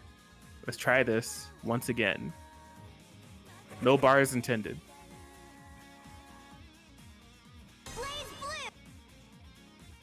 Okay, do I see 2 controllers? I do. Get me out of here. Please select your character. Yosuke Hanamura, Kanji Tatsumi.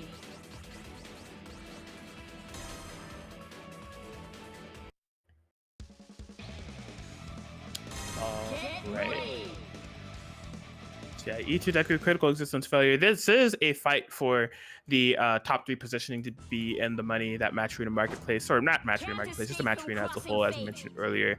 It's quite a nice pot, over $30 at this point, so we thank you all for the donation. So he's going to be able to get in the money as we start out here. It's already starting out though with a good 2B call out on this burst. Oh. I hope that didn't cross up. I sure hope not as well, man. The kind of just completely armored through the Yang and the Rupee assist as well. No need to worry about punishes here when you're Kanji. Yeah, and able to use that persona to keep this all burst safe. Yang can definitely take the hits. Oh, but does hit the 5B. Not going to be spending any cash, but that is a burn-in Yang. Going to try to DP out of the situation, but it was unfortunate to drop and just E2 Deku firing back accordingly. Going to be getting a good amount of damage on this Yoshi. Not going to be spending any of the cash. Yeah, this is about as what I expected. Just a very back and forth game. Suddenly one player's winning and then the other player's winning. Yeah, that being a big aspect of just dropping the ball on the kill on Yang there, having played 2v2 out for much longer, while Yang kills no less since she has the semblance up.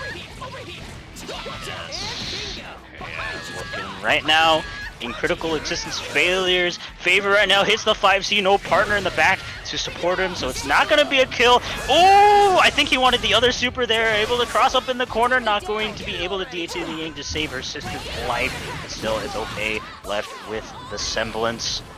Still has to block this Yosuke, and how do you block Yosuke? Nobody quite knows how to, but I think this is a kill and a game for critical existence failure. Yes, just a solid rally. Despite a very explosive start seemingly there for E2 Deku, just once they were kind of swept off their feet, couldn't really put the pieces back together. Not to mention that Yang should have went down a lot earlier. Had that have happened, we maybe would have saw even a quicker result there. But good on critical existence failure, stuff to bring things together at the end of the day. Escape from crossing fate. Fight. Oh my god, yeah. You know, with the moonsault, I'm gonna press some buttons afterward, able to catch this Yosuke, and gets crossed up, sets up the sandwich scenario, and good read on the grab, and an excellent read on the burst as well, but just gonna quite confirm into a combo, the Yosuke 4P. It'll save the day, but oh my god, yeah, there's just a lot of scrambles, And E2 Deku's favor runs in, baits the 2A with the JC. The last 15 seconds of the last 20 seconds of the last 23 seconds of this match have been so weird. Yes. Oh my gosh. What can you really expect between these two? Oh, Yosuke players? Oh my god. His burst was baited and he was like, yo, I'm gonna press some buttons and you're not nice. Oh man. Oh. I will say E2 Deku has been slacking a bit on the Ruby confirms. Like off of the sandwich situation, tag into her off the reset, that was fantastic. Dropped Ruby combo, dragged things out for a little bit longer. We saw the run of 5A, 5B, no confirm into a super or 2C or anything. Yosuke gets to live a little bit longer and look at the reward for it. So much damage cashed in on Ruby here. Yes. Going to be running over this side, just allowing for a safe swap into this Yang. Has to be really careful about those calls. It just missed, and he flew straight over, tries to go for a reset. E2 Deku having none of that. Sets up a sandwich scenario. Oh my god, the DP wasn't able to punish, or the grab wasn't able to punish the DP. He's just running. He wants nothing to do with this Yosuke, and he was like, yo, come over here, my sister's got my back. And Yang certainly had Ruby's back there in that situation, and this is a 1-1 set. Get ready. Man, it was a trap all along. What a 4P call there from E2 Deku with the bait. Can't escape from crossing fate. Fight. Right there. Out. Choosing violence, but runs into the DP. Chose a little bit too much violence, not having any of the Oki. Sets up a sandwich scenario, but a nice blocking critical is just failure, but it was expecting the overhead. Oh my god, yeah. No one wants to block it, I can't blame him. Yeah, basically. I will say the active switch kind of playstyle from E2 Deku has definitely been a bit more potent. We're seeing a little bit of Ruby confirms kind of coming into play this time around. Loving the simple strike throw game plan or off the block stun. This is really looking nice for Deku. So the jump below. Oh yeah, that Yosuke 4P. Able to catch both. Not quite a full stabilized happy birthday, but it's good momentum for critical. It's just failure going to be cashing out into the super. Having that kanji heal in the back. Let's go. Oh wow, fantastic bait on Ruby 4P there. Just armor. What you trying to fight me for? What are you trying to mix me for, bro? Armor. Hit me with a low and nothing else. Oh, that is no super. I think that E2 Deku was a bit scared of the active swap situation, I guess. So it makes sense. I'm a little bit surprised about that decision. What I'll be surprised about is whether or not this is a kill. I think it is. Single target DHC, yeah. Yeah, able to bring her down. Just the solo Yang coming in here, burning and angry with a level for resonance in the back as well. Just DP. I don't want to fall victim to any of your shenanigans, sir. Well, it looks like I just fell victim to one of your shenanigans, sir. Yes, the kanji air command grab, it'll clutch it out. Yes, do a lot of damage. Going to be opting for a moonsault reset, but it was a nice block and a nice challenge afterward. E2 Deku should be rewarded a kill with the Yosuke after that. You sure you're ready for this? Oh boy, and the JB just couldn't quite get it confirmed. Like into JC or anything would have been super clutch. You can see critical this is failure. Man, he was so hesitant. He was so hesitant to activate resonance because he just didn't want to be at the mercy of E2 Deku getting a free way in. And the longer he tried to play the neutral, the more he was susceptible to just getting completely robbed. That shotgun blast completely. Persona, E2 Deku able to get the solo Yang comeback. Persona breaks, man. Not only do quite a sizable chunk of damage to your life bar, you're just gonna be sitting there for ages looking stupid. Oh my god, that was a good conversion. Oh, but the the Ruby 4P able to save the day off that 5A setup. Oh my gosh, Persona breaks all day. Yang doing so much work in this matchup thus far, man. Yeah, oh, empty jump JC. Love to see it, but what you don't love to see for E2 Deku is whatever just happened. I think he tried a 5B through all that, but it didn't work. Yeah, Yosuke was just a bit too high up, clearing the vertical clearance of that 5BB. And now, catching them both at a happy birthday kill here on Yang is absolutely great. But what's even better is getting able to tag a little bit of extra damage on Ruby as well. The 2v1. Having to deal with the central lane, but still slow with the solo. Ruby Rose! Oh my god, yeah. My man was like, yo, you wanna 5C me? I'm gonna 4A your face! Like some great button. Are headed to another game 5. These two are just like neck and neck. The winner's side was game 5. Very similar in terms of like the pacing of matches, super back and forth, and the loser side for the top 3 qualifying match, just more of the same here. Can't escape from crossing fate. Yes, we'll see which one of these two comes out on top. It's definitely been a very close set, but only one of them can make it to losers finals. Looking good for critical existence failure until I tried to compliment him. Yeah, just oh my gosh, a lot of big hits here and just a lot of big drops from critical existence. No! The Hag was nervous! She has armor on that! I was really nervous, I'm not gonna lie! Yeah. Oh no! Oh my god, found a place to burst Yosuke. Yeah, that Yang in the background ain't looking so hot. No push block in order to block this mix in the mix. 5C baby. Marvelous at the tail end, so you know it's a critical existence failure. Oh my gosh! That's not the one that you want to get by the corner. Oh! What is that? Spaghetti! Absolute tons of spaghetti on the floor. I see 2 bars on deck. E2 Deku, you know, he has to be careful here. Oh yeah, not gonna be popping anything for critical existence failure. That Yosuke 4P hit behind him. Man, and he just was not ready to confirm on the Ruby there. I think just a bit thrown off with the Yang in the back. Active swap, nothing. Yang getting punished off of the switch, and who I would say has been doing a lot of work in this matchup is gone. She's gonna be up to solo Ruby here for E2 Deku. The pickup, the tips, but nothing. But the reset attempts. The reset, but he was ready. Oh, chaos, but critical existence failure. Once again proving he is the master class of chaos, able to somehow make sense of that, and he will be moving on to losers finals. Man, yo dog, I heard you liked reset, so what we did, we hooked you up with the reset within a reset set. That was a nutty situation there from critical existence failure, but I think it's even nuttier that E2 Deku was ready for the DP thereafter, but just couldn't quite bring it back with that solo Ruby. Another crazy set between the two of them. I love seeing them play, and I love that they both went to game 5 for critical existence failure, the victor in both, and with that rewarded with top 3 positioning.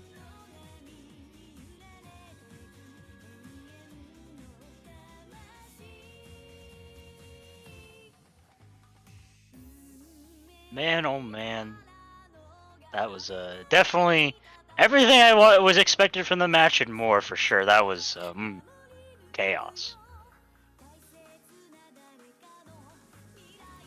Yes, indeed. Well, yeah, with that top 3 to do, so we do jump over back to the winner's side. YoFave Scrub and Monkey 4012 are going to be playing it out here to see who's going to be locking in at grand finals positioning.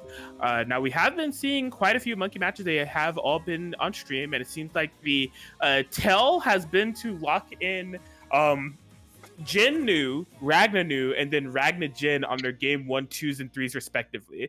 Now, if that's what they're going to be committing to against YoFave Scrub here, it remains to be seen. But Scrub, we've only seen one match from, and it was that Ragnar Shirogane that looked quite strong. So I'm interested to see how these two face off in the clash here, as they have been, as you said before, swapping off through multiple teams whenever they engage. Yes. Never quite know what to expect from these two when they fight off. I mean, hell, let's not talk about last week. Yes, yeah, there's no need. Yep. But yeah, it looks like Monkey is not quite committed to, but at least teasing the ideology of sticking to that same pattern, whereas Scrubbers almost locked in the Ragna, but okay, yeah, seems like they are going to be going for Ragna at least. Maybe. Who knows? Yeah. Scrub did ask if you wanted a button check, and Monkey's replying with, "Nah, I want to die." So they will be going into a die this next round. Whatever. They both want to go to die apparently, but yeah, okay. So which one character is gonna choose? You're gonna pick two actually. This is a team game. I don't know what I'm saying. That English is hard. Yes, it is all good. Committing to the characters that we expected for the most part between the two of them. Agna Shirogane versus Jin Nu.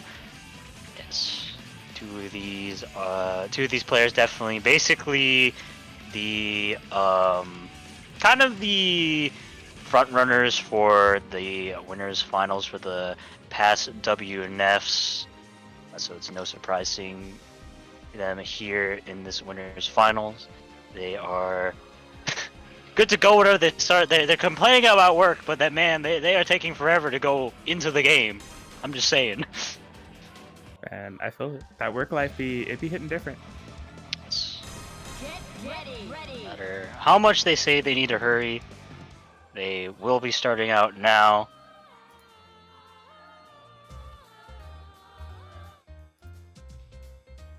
But yes, here we are. So, Monkey, I know, well, we've seen Monkey play Shirogane in the past, so I think they're going to be a little bit familiar with kind of like the 4P shenanigans that Scrub was able to pull off previously. Yeah, I'm just sure to see how this match plays out here. Oh my god, reversible DP immediately. Good call using that freeze frame. Nice defense on Monkey's part. Will be rewarded for a sandwich. Ooh, nice block on it. Yeah, just going to be avoiding that situation in entirety. But could have been a horrible happy birthday, but it's not quite. Yeah, I think solo in that situation, just for what Monkey opted for to make sure he hit both characters, that was going to be a bit hard to stabilize, but some good eye for it nonetheless. Storm of Blades! Oh, able to car cancel the fight. Wow, just nice presence of mind there. Okay, yeah, Monkey ready for that. Just gonna be able to DP. Don't have to worry about the Gauntlet Hades, but a nice sandwich situation. Just a 5C, the El Paso. Why not?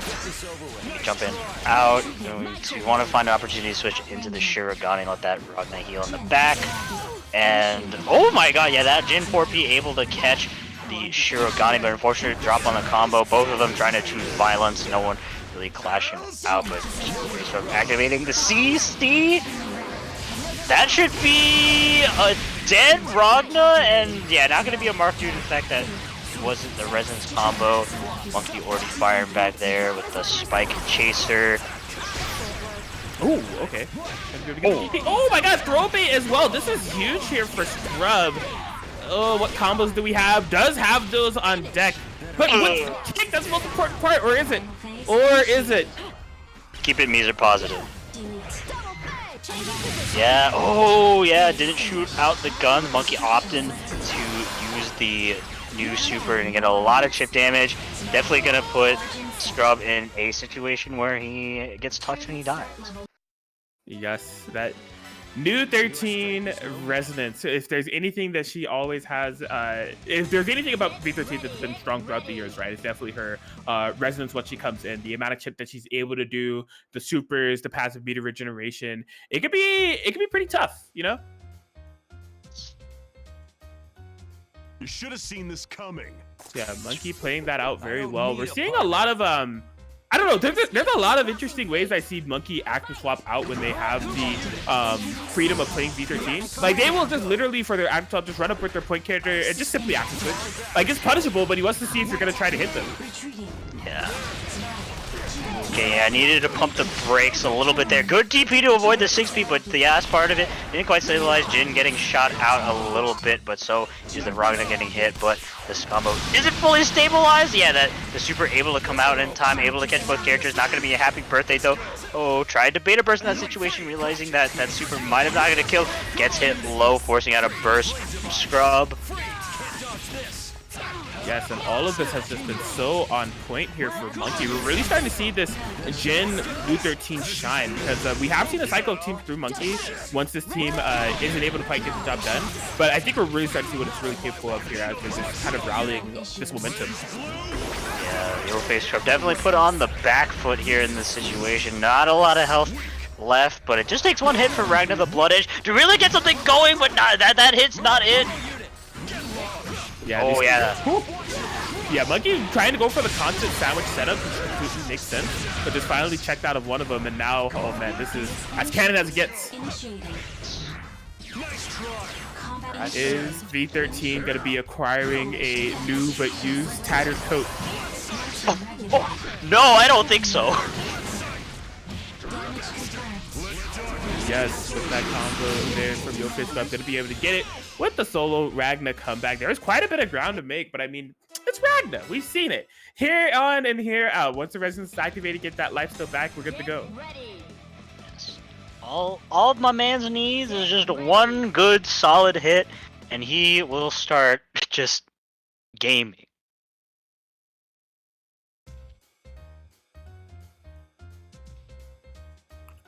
But yeah, let's see how this shapes out here. I mean, I would say like at least 60% of that game too was all Monkey. Like it was just really like all dictated by them. The active swap game and the constant sandwich situations. It was just all coming in so clutch. Monkey forgot that the trend that they've been going on does dictate that they do pick Ragnar V13 in the circumstance. They're going to be switching over. Yes. The wheel of characters is turning. Yes, indeed. Which sets us up for our first Ragnar mirror of the night. There have been none. Yes. I feel like I haven't seen one in a while, even. Yeah, they are, kind of rare nowadays. Even with Scrub in the bracket, like he doesn't always play Ragnar. Cheap, I think, has been like the only Ragnar purist that has been like and even Cheap, like in the PS4 brackets every now and then. So. Definitely. Finally, good to see the good old SoCal boy mirrors. 5B? Oh no, just gonna be landing, punishing that JA, and be cashing out in with some of that. It's a hefty amount of damage. Unfortunately, misses the ender, but it's okay. It was a drop to select. Let's go. Yeah, so much damage done to Monkey's Ragnar up to this point. Ooh, jump C, that was a fantastic call.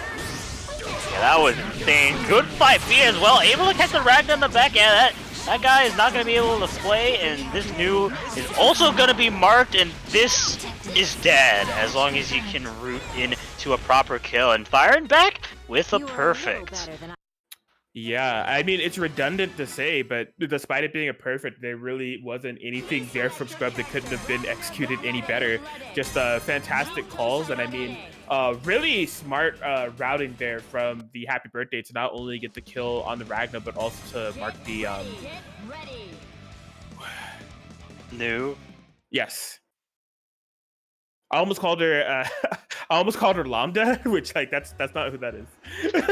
That ain't there would have been a lot of people about to shoot you down for that. Just say Saya. It is Saya. That works. That does work. Look, don't worry about it. We're going Ragnar Jin, the anchor. Oh yeah, try to whiff punish that 2-3-6A, didn't quite work out. Just going to be eating a lot of damage on his own Ragnar, but unfortunately drops the ender, misses. I feel like that was an Aaron Buckle DP setup, but either way, yeah, not going to be a punish. That 2A kind of nice, but a good air there. Mark? Yeah, might as well. I did the cross combo afterwards too. I think that's an interesting interaction. Yeah, ooh, yeah, try to beat up that Jin a little bit, getting a little bit extra credit, but it was very greedy, and now the Shirogane will be leading for it. Tries to 2B out of the situation. Oh, yeah, did it DP out. Gonna be getting that boot. Oh, yeah, very bad assist call, didn't quite cover it. Okay, yeah, just runs in with the grab. Scrub not deterred even though he lost the Shirogane. A little more health on the Ragnar. Whew. Oh, very nice on the blood side. The Atlas just couldn't quite maintain a combo.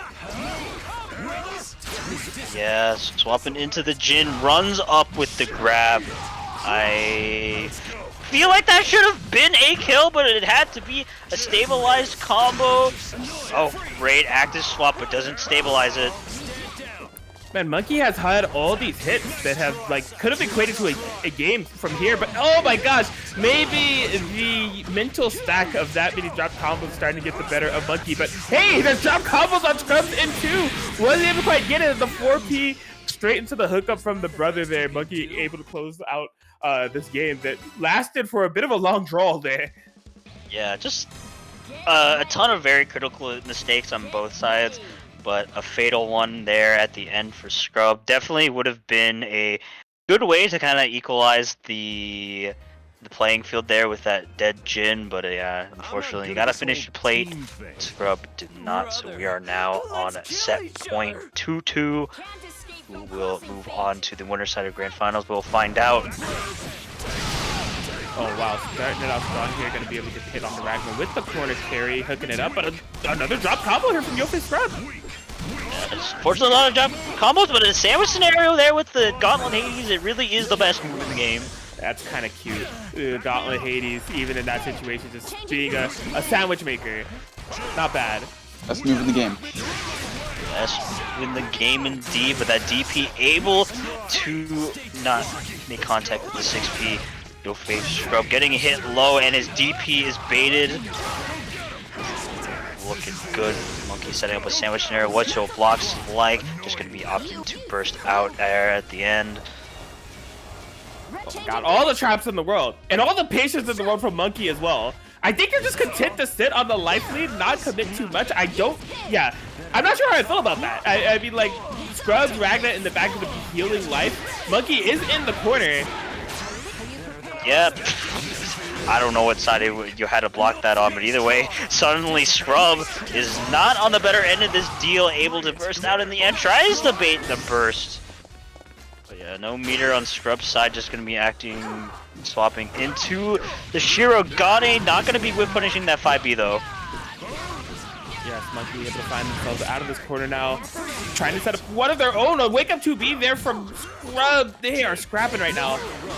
They playing footsies for sure. Oh, I'm very sure that was a whiff super, but still good for Scrub. Not gonna be cashing out some damage. Storm of Blades though, killing off the Ragnar, but there is still a mark on this Jhin. Has to be careful. Never mind. It looks like Scrub was the one that had to be careful there with the run up boot, and Monkey will be moving on to Grand Finals. Absolutely. Interesting ways that Monkey played that. There was like a lot of patience in terms of when they got the momentum started and got to play the game, but as soon as they were able to find out of that corner and start dictating the pace of things, get some good checks and some good calls, was able to seal the deal as they're going to be able to move into that Grand Finals winner side, and we go on to Critical Existence Failure and Yofe Scrub here on the loser side. So yes, looks like Critical Existence Failure constantly faced with runbacks here tonight, had to fight E2 Deku again, and his next opponent will be Yofe Scrub, just like in winners semifinals. 7 people in the bracket. Critical Existence Failure is going on their 5th match, but they've only played against 3 people. Like, that is bad. Sometimes the bracket just works out that way. Yeah, just be like that on some occasions. Don't think Scrub is going to be swapping to any side teams here. Yeah, the Shirogane is the tech, the pick. It's the definitely very strong from what we have seen in the last match he had Critical Resistance Failure. It was basically a very clean 3-0 sweep with not too many roadblocks, but since then, Critical Existence Failure has definitely been rolling on this loser side of the bracket, so we will see if he is ready to fight Yofe Scrub again. Nice try. We're going to be going with the classic button check. Failure here. See if we'll have to do some exit tag back in shenanigans. They stay dancing. Leash moving. Oh yeah. You can't let them do that to you. See, that is the button check mind games. They're too strong. Just grab or 5C into character select screen. Get ready. Get ready. All right. Well, we saw this previously. It went handily in Yofe Scrub's favor. Critical Resistance Failure since then has been, I don't know, maybe on the momentum train, maybe a little bit more well equipped going to this game this time around. We'll have to see how this works out. Losers, finals.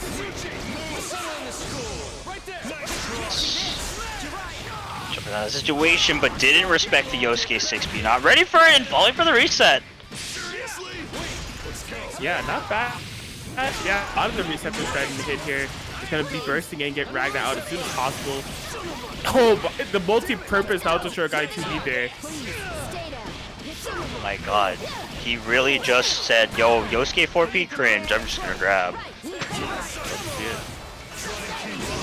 going to to be activating the CC, kind of an interesting decision, but yeah, just going to be forcing on a burst from critical existence failure. Somehow Ragna wasn't hit by that JB. Yeah, I have no idea how, man. We're going to be active swapping into the Ragna, but a very, very impatient DP. I think Scrub should be losing him for this.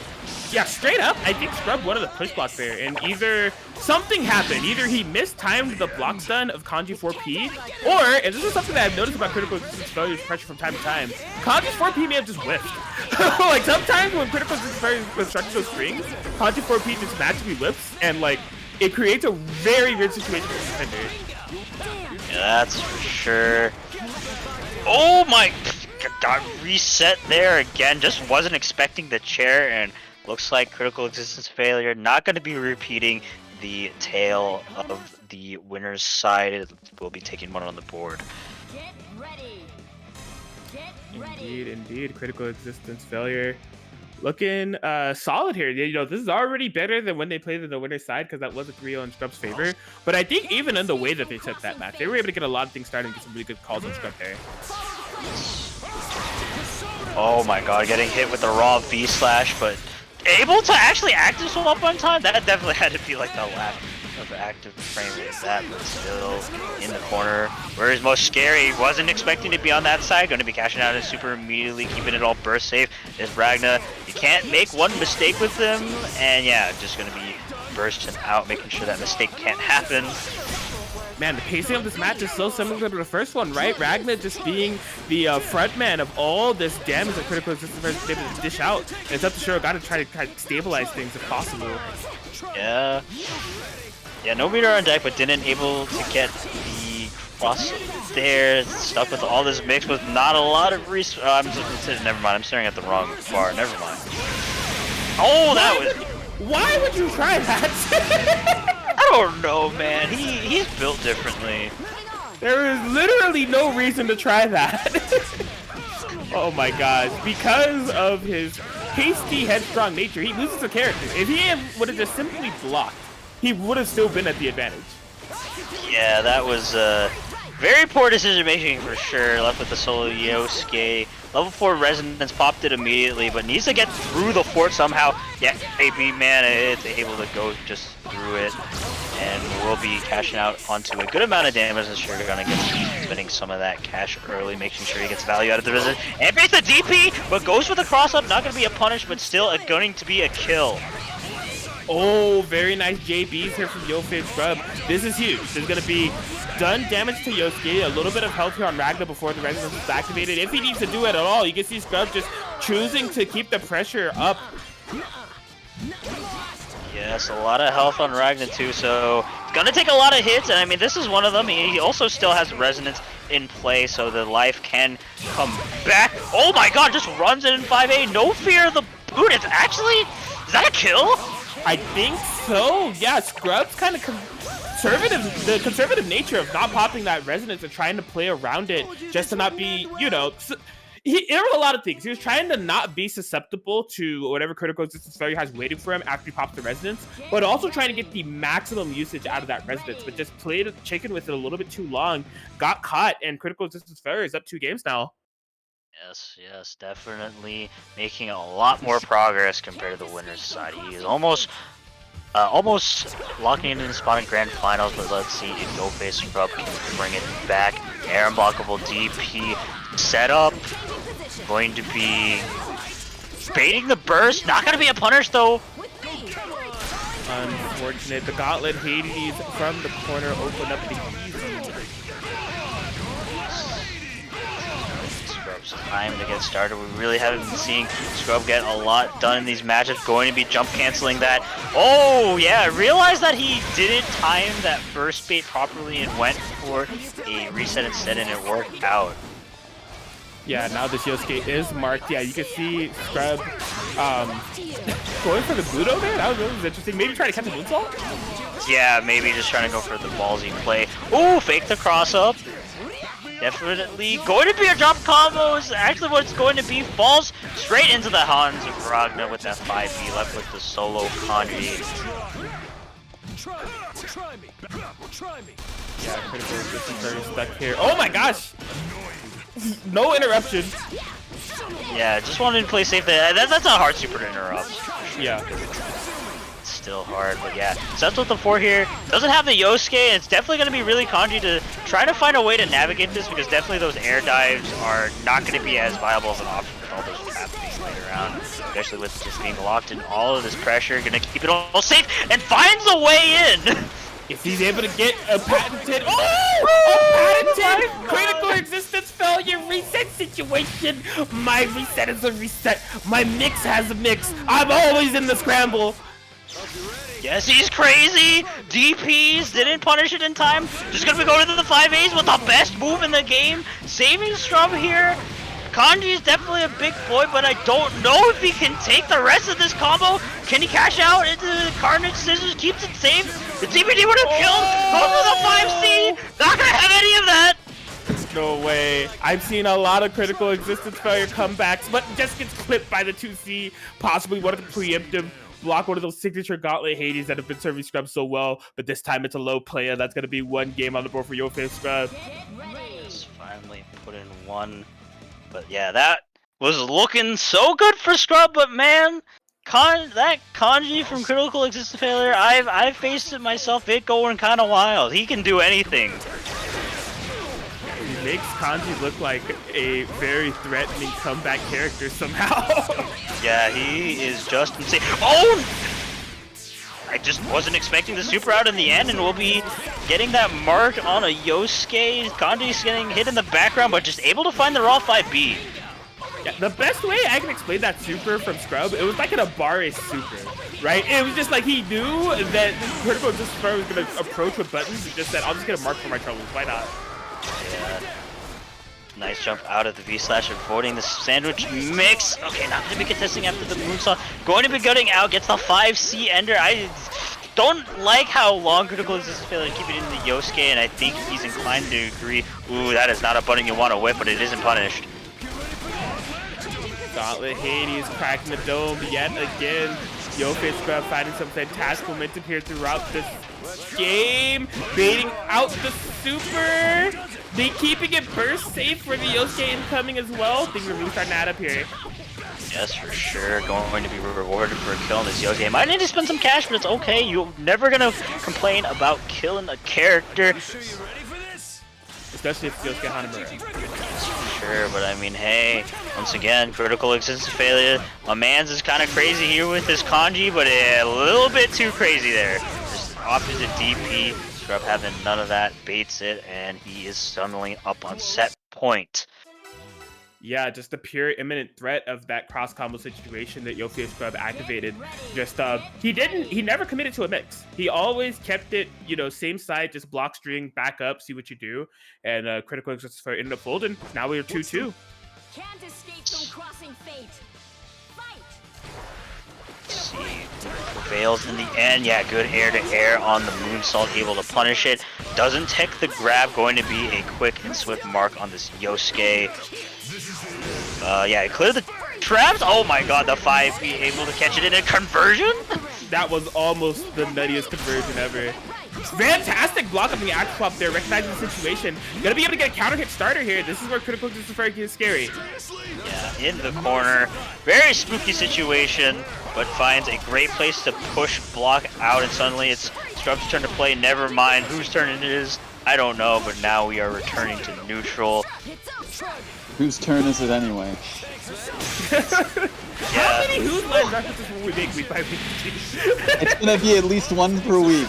That's what it's gonna be. Oh my god. Yo, he fumbled the bag! That was a free punish on the Oto.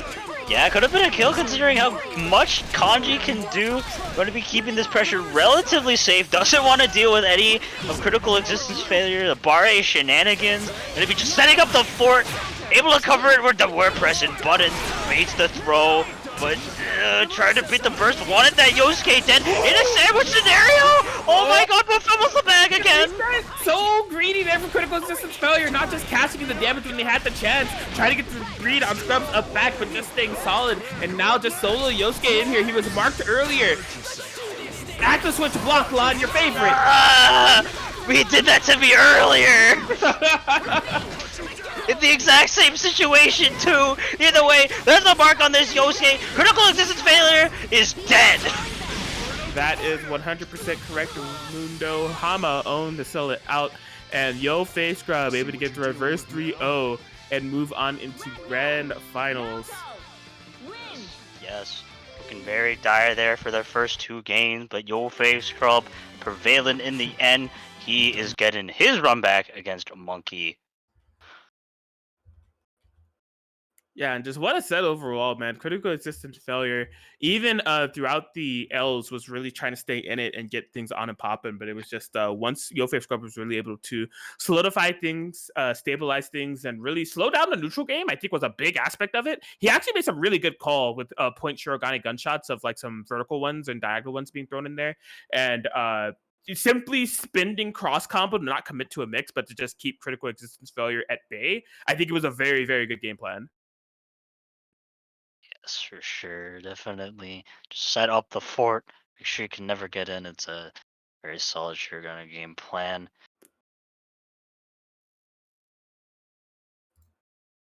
Indeed.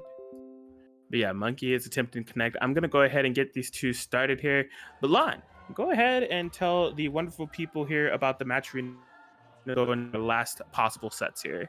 All right. Well, if you guys haven't already, make sure you go over to the Matcherino page over there where the Atkins has typed in the code Matcherino Master Cheap or whatever the last one is, and make sure you click that claim code button there on the top right to donate a free 30 cents to tonight's pot.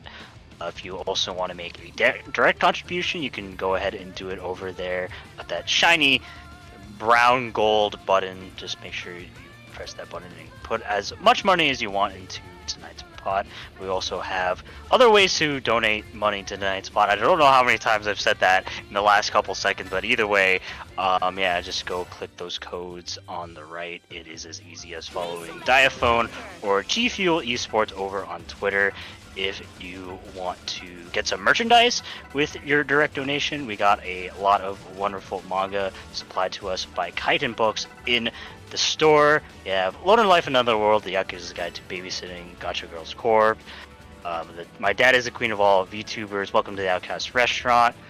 Lone in Life Another World, and Uza made his way to Annoying, but we also got some other merch. We got some Quintessential Quintuplet Sands, Girls Frontline Keychains, Girls Frontline Rubber Clips, and Bait Go Keychain. Make sure you donate to, or contribute to tonight's Match Arena part if you haven't already, no matter which way you do it. And you know, you also got to do an additional shill. I never can remember the command. Is it Yes, I got PS? it. Yes.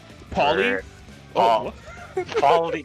Paulie, right? I mean, that's his name, but either way, make sure you go overhead to that Ko-Fi link that I have put into the chat if you want to donate to the wonderful Paulie, who does maintain these Parsec servers for us every other week.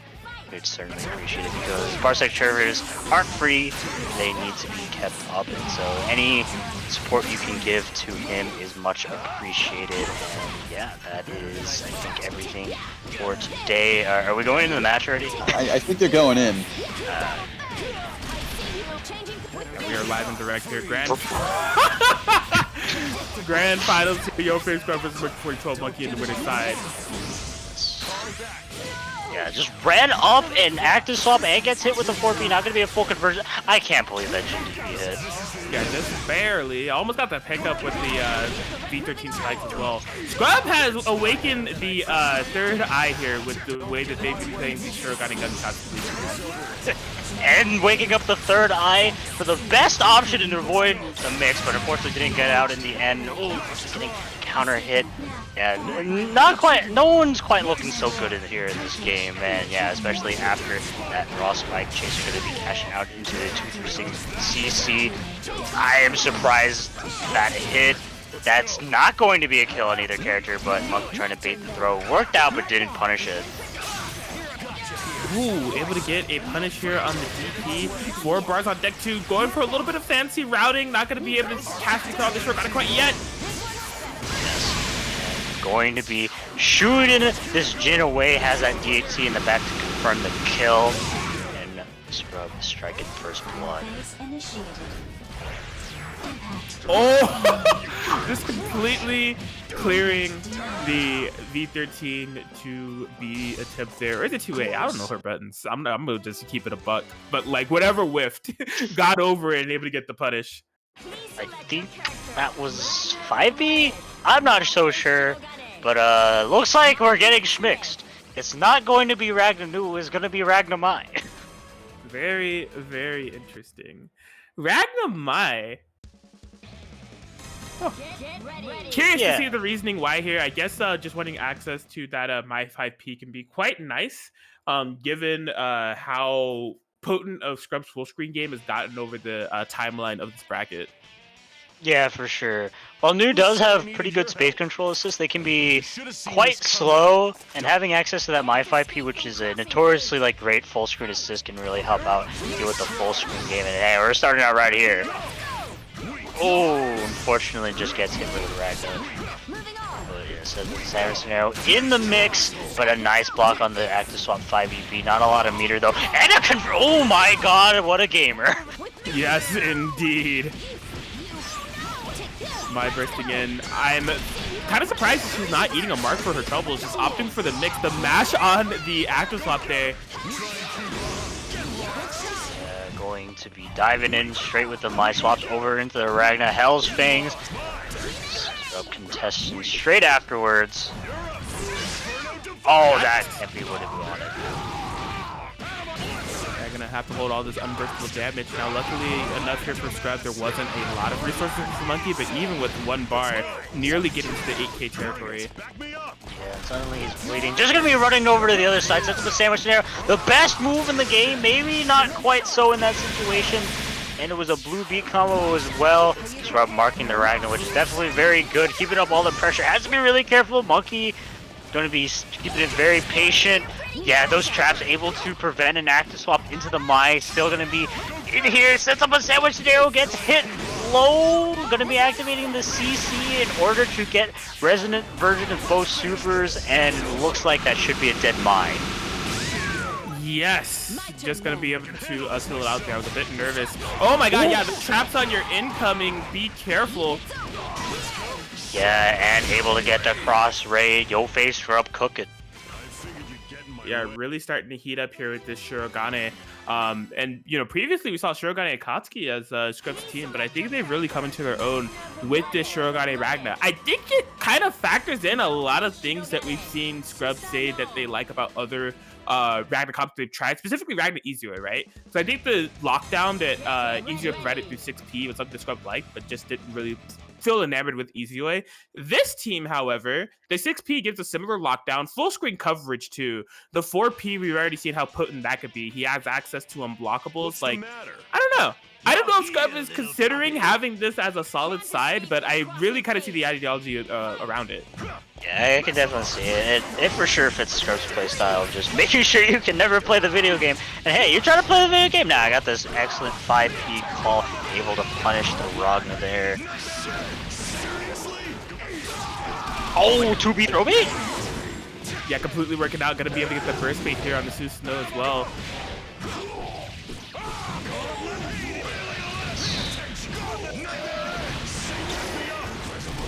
Oh my gosh. Broken ankles. What side am I on? I don't even know, but damage done to Susanoo. It catches the low as well. Oh man, burst save. DVD. Okay, finally, Monkey able to get something, but you know what Scrub's saying? Right back? You're trying to hit me? No, that's cringe. I'm gonna hit you. It's my turn. Yeah, Monkey is really turning it up here. The Invul was not able to outlast the entirety of this Shirogane 6P and just solo Susanoo to try to bring it back. I mean, one good counter poke, one good counter hit could be a great comeback scenario there for Monkey, but it's just going to be thwarted as Yofei Scrub able to reset the bracket. Please select your character. Looks like we are back to New 13. It just kind of looks like Monkey right now trying to find the Ragnar team in order to beat Scrub, and really hasn't landed on anything yet, though I will say Part of the reason for that is the fact that he hasn't swapped over to the main squeeze Ragna team, the Ragna Jin yet. So he's definitely cycling right now. Imagine the end of the cycle, or at least close to the end of the cycle, there will be that Ragna Jin, but still, bracket reset, side swap! Oh my gosh, that just wasn't, I guess he was gonna have to commit to Carnage Scissors, but he was just hoping through just a pure route that he would eventually hit D13. Yeah. Stuck in this gravity well. There's still a trap. Yeah, gravity well doesn't have a hitbox, so just still left in there. Yeah, Scrub made a lot of decisions that weren't punished. Nice push block out. Oh my god, yeah, Ragna's still in. Gonna be cashing out his super immediately. Gonna be marking this new. Oh wow, able to get the bait on the reversal super 2, just met with the DP. That was a free kill, he just wasn't quite ready for it. Yeah, baits the DP as well. Since the starter wasn't that good, it's not going to be a kill, but still putting Shogun in a very uncomfortable situation. Sets up a sandwich scenario. Chaos abound. Doesn't bait the DP, but does hit afterwards in the sandwich scenario immediately on incoming. Oh my god, just so many dropped combos. Active swap, Gauntlet Hades would be the final hit. The sequence. To activate.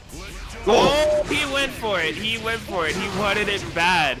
Not quite able to get it is the result. Yeah, the result of it isn't death, but I mean, look at how much life you gave him back. You're sure about that? Yeah, dude. I'm a Ragnar specialist. Don't worry about it. Yeah, oh my god, and just like that, Yo Face Scrub came back with the solo Ragna. Just, man. It was just one phone still attempt too many. Ragnar the Blood Edge, Resonance popped up ready to go. Don't mind if I do. Yeah, Jin is being picked, and mine is being picked. Yeah, just gonna be benching the Ragnar all entirely. Still gonna be sticking with the Blaze Blue theme though, but man, yeah. Monkey has been swapping to so many teams and just hasn't found the one to really crack open Scrub. It was kind of looking like that last team was working out there at the start, but just a couple bad calls on Monkey's part just led to Scrub able to make the comeback. So yeah, this is the penultimate team potentially for Monkey here. Yeah, we can already see a lot of the... Oh, okay, yeah, fantastic throw to just get through that to Shogun 15, not block that, I agree. Yeah, oh, very tricky mix-up, and a burst bait there with the 2B. It's going to be, yeah, going into a sandwich scenario, doesn't block the cross-up. I'm assuming that was super. Man, that's kind of nice that Maya's 5P just kind of sets up for that 4 sandwich scenario just like that.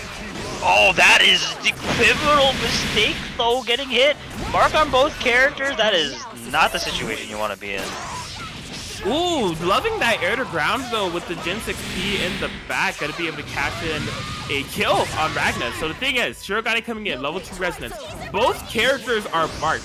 So depending on how Scrub is able to play his cards here, this could be definitely doable. That's for sure, but does get throw bait here with the JC Monkey. Able to finally put one on the board here in this grand finals. Yes, despite how doable that was, it was going to require a perfect defensive sequence there from Scrub, just right at the ladder end getting opened up. And yeah, we're tied up 2-2 first 2 situation here for both.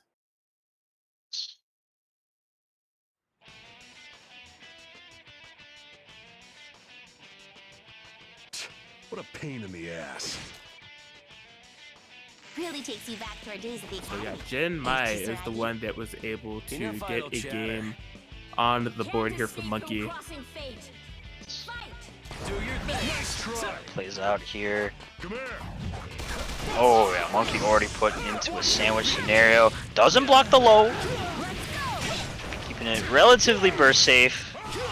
Just up all the pressure goes to the reset. That is really cheap.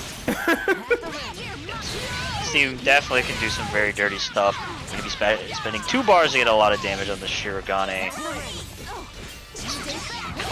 But a good push block out and a great assist call in order to punish the Himiyuri.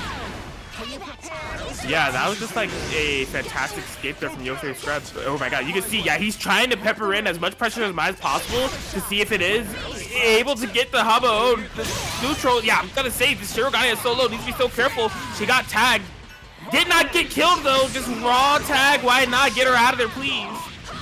Yeah, it doesn't matter what happens to the Ragnar, as long as that Shirogane is left to cash out the mark, it's going to be very good. Has to be really careful about how his calls him.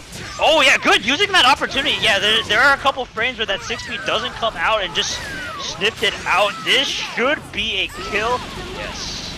Oh man, Yofei Scrub able to find a way. The force sandwich yet again. There's so many of those that we've just seen throughout this team through air to grounds and everything. Clutch on Monkey with the same side hitting DP there from Jin to get things together. Gonna be able to confirm off of this counter hit. JA double super, and that is gonna be enough to kill Ragnar is what I would say. It's a reset. It was all just a reset. Storm of Blades. Don't think that's gonna be a punish. Yeah, too little recovery on that to be a punish, but does get the counter hit JB, and I think Monkey has found something here with this team. Looks like it this time around. Just the complete aspect of the solo Jin able to bring it back, as Monkey is a game away now from being able to take WNF here. Yes, seems like Jin Mai was the tech.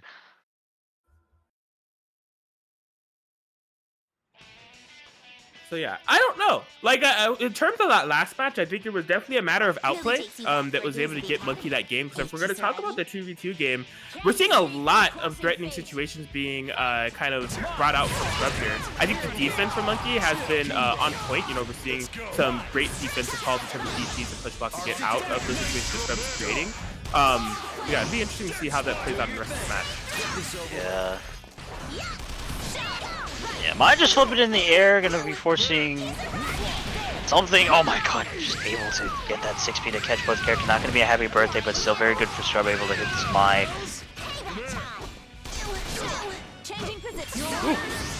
Yeah, just nothing but mids at the moment, just bursting in Jin right at the last possible moment, just needs a boot to the face. Some footsies there, able to whip punch that 2A. Oh my god, no matter which way you block, it's just a sandwich there. Nice block on the 5BB, but doesn't block the cross up, doesn't keep it all burst safe. Oh man, yeah, 6P's underneath the counter hit JB above. Wasn't quite able to get the confirm. Man, what's the throw there? Yeah, oh, really good TRM call. And out that Scrub wanted a push block. Oh, no punish on this burst, but the 4P able to come in clutch on this Shirogane. Now Monkey's really starting to get a rally going here. You can see Scrub recognizing the situation, has been put in it before, just waking up, just running away from that Jin 6P as fast as possible. Yeah, this has been really close so far, but the DP is baited. Monkey able to strike. First blood, no! Wasn't a kill, but able to still get, I mean, this may be a little bit more beneficial, but to be able to get the kill on Ragnar instead. Over to Jin spending that cross raid. Definitely Shirogane, no slash and resonance 2. Doesn't believe in the 2B in the air, unblockable DP. With the 6P was a little bit too ambitious there with the jump in and just got it for his trouble, and Monkey 4012 will be today's winner of WNF. Yes, Jin Mai was the one that was going to be able to seal the deal all along, as Monkey is able to bring it back. I mean, the climb of how we got to that set in the first place, it was looking so Scrub-centered, like that Ragnar Shirogane was really starting to take place and take form. But Monkey just able to find a way to navigate around it and cash in that WNF win here at WNF Online Edition BBTAG episode 34. Yes. So yeah, a reminder of top 3 critical existence fairy getting 3rd place, Yofei Scrub getting 2nd place, first place, those are all recipients of the Matcherino pot. Again, !Matcherino to bring it up in the chat. You can use the claim code to bring a free 30-cent donation to the pot if you haven't already. Check out those Twitter quests and all those other quests, the Matcherino marketplace, direct donations, whatever you want to do, you know the deal. !PS, Parsec support. So if you have consider doing direct donations to the pot or whatever it is. Don't forget about our Ko-Fi link that allows us to run these tournaments in the first place. These are on Parsec servers, and Parsec servers are not free. So you just want to show a little bit of token of generosity for allowing us to run these brackets here in the first place. Please visit the Ko-Fi link. You could do a direct donation that allows for Parsec server upkeep, as Parsec servers are not free, unfortunately. But fortunately, we have people such as Paul able to supply us with that we run on a bi-weekly basis because the WNF BBTAG tournaments are a bi-weekly things in terms of platforms that we run on. Parsec this week, you can catch us here same time, same place, twitch.tv/ready30 next week for the PS4 dimension to see what that brings out of our players here at WNF. But that's wrapping things up. It's always been a pleasure to be here week by week, commentating some great BBTAG action here for you all. Shout outs to Cheap, Lon, E30, and the rest of you all for watching. The Kraken Atkins podcast is now live. I can shill it. The Fate of the Dragon and Eon Crescent episode went up on Monday, so if you haven't listened to it yet, hey, give it a listen if you want to see what the three of us have to talk about. I think it was a good one, live on Spotify, SoundCloud, and YouTube. And that's all I have for y'all. Thank y'all for watching.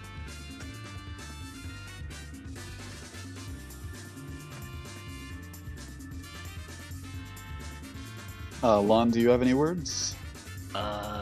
Just the basic stuff, Thank you for having me here commentating for tonight's WNF, as well as allowing me to participate in tonight's bracket. Oh my god, I cannot speak. It's really hard, but yeah, thank you to the WNF crew for doing that all you do. Thank you for Master Chief for TOing tonight's tournament. Wouldn't be possible without you, and thank you E30 for streaming tonight's bracket for everybody, as well as thank you Atkins too for co-commentating with me tonight, and thank you to Cheap as well for filling in for me while I was playing. All right, and thanks all around, of course, on my end. Atkins, Lon, thank you both for holding it down on commentary for tonight, and both of you fantastic as always. E30, of course, thank you for streaming the BBTAG action for everybody who decided to join us on this Wednesday evening / Thursday morning, depending on your time zone. Happy to have all of you here, and happy to E30 for doing this week in and week out for us. Also, big thank you to Paul Lay, of course, for having the Parsec servers up and running for tonight's bracket. It was mentioned before, I'll mention it again. Ko-Fi link in the chat. Ko-Fi.com/FGC where you can go and contribute to maintaining the Parsec servers that we run every other week for BBTAG here at WNF. They're not cheap, and they're not free, unfortunately, so every contribution that you can make is greatly appreciated by us, as well as Paul, who maintains and runs those servers, as mentioned before. Of course, thank you to everybody for tuning in, supporting the Matcherino. Thank you to the players for putting in all of their best efforts for tonight. Just some entertaining matches for sure. And thank you to Chitin Books for supporting us with all of their works in the marketplace in the Matcherino. Let's see, anybody else? Last but certainly not least, big thank you to Level Up Productions for having Wednesday Night Fights Online Edition be a way for us to experience locals online when in-person locals are steadily becoming more and more available, but still, we here at WNF are still keeping an eye on things and making sure things are 100% safe to go offline. In the meantime, we're happy to provide this for you all. And I believe that's everything, right? Sounds like to me. All right. E30, I take it over to you. All right. Am I muted on Discord? No, I'm not. Okay, sweet. First things first. just to get memes aside out of the way, shout out to Mume. But anyway, reminders. PS4 is next week, so hope to see you all there if you do have a PS4. Couple reminders as well. Brazilian AFGC bi-weekly online tournaments hosted over at Zate FGC. Hope to see you there. Also, Vortex Gallery happening every weekend now that it's September. There's a huge lineup of games. I can't say exactly which ones are on there. I mean, the main ones that I'm aware of are Ambon and BBTAG. Is BBTAG West happening this weekend? BBTAG West is happening this weekend. All right. I will be in attendance for that. Nice. Will be on Friday. This Friday, sweet. So, the action doesn't end. So, hope to see you all there this Friday. Hosted over at the one and only Guzman Gaming 1. I also like to give out shout outs to DonCon for always supporting us. You know, giving us a shout out week in week out through little nice banner that we have given them. If you are interested in anime fighters, like they rotate between BB Tag and Guilty Gear Strive every week.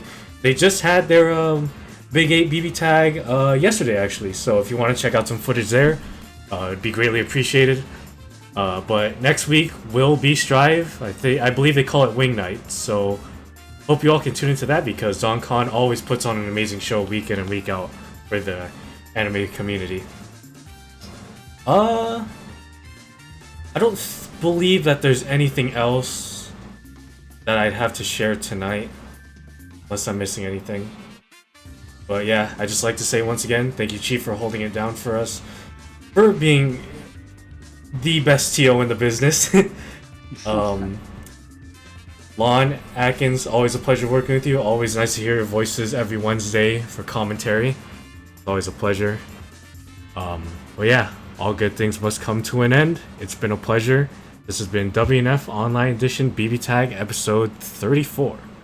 Hope you all had a good time here. I know I did.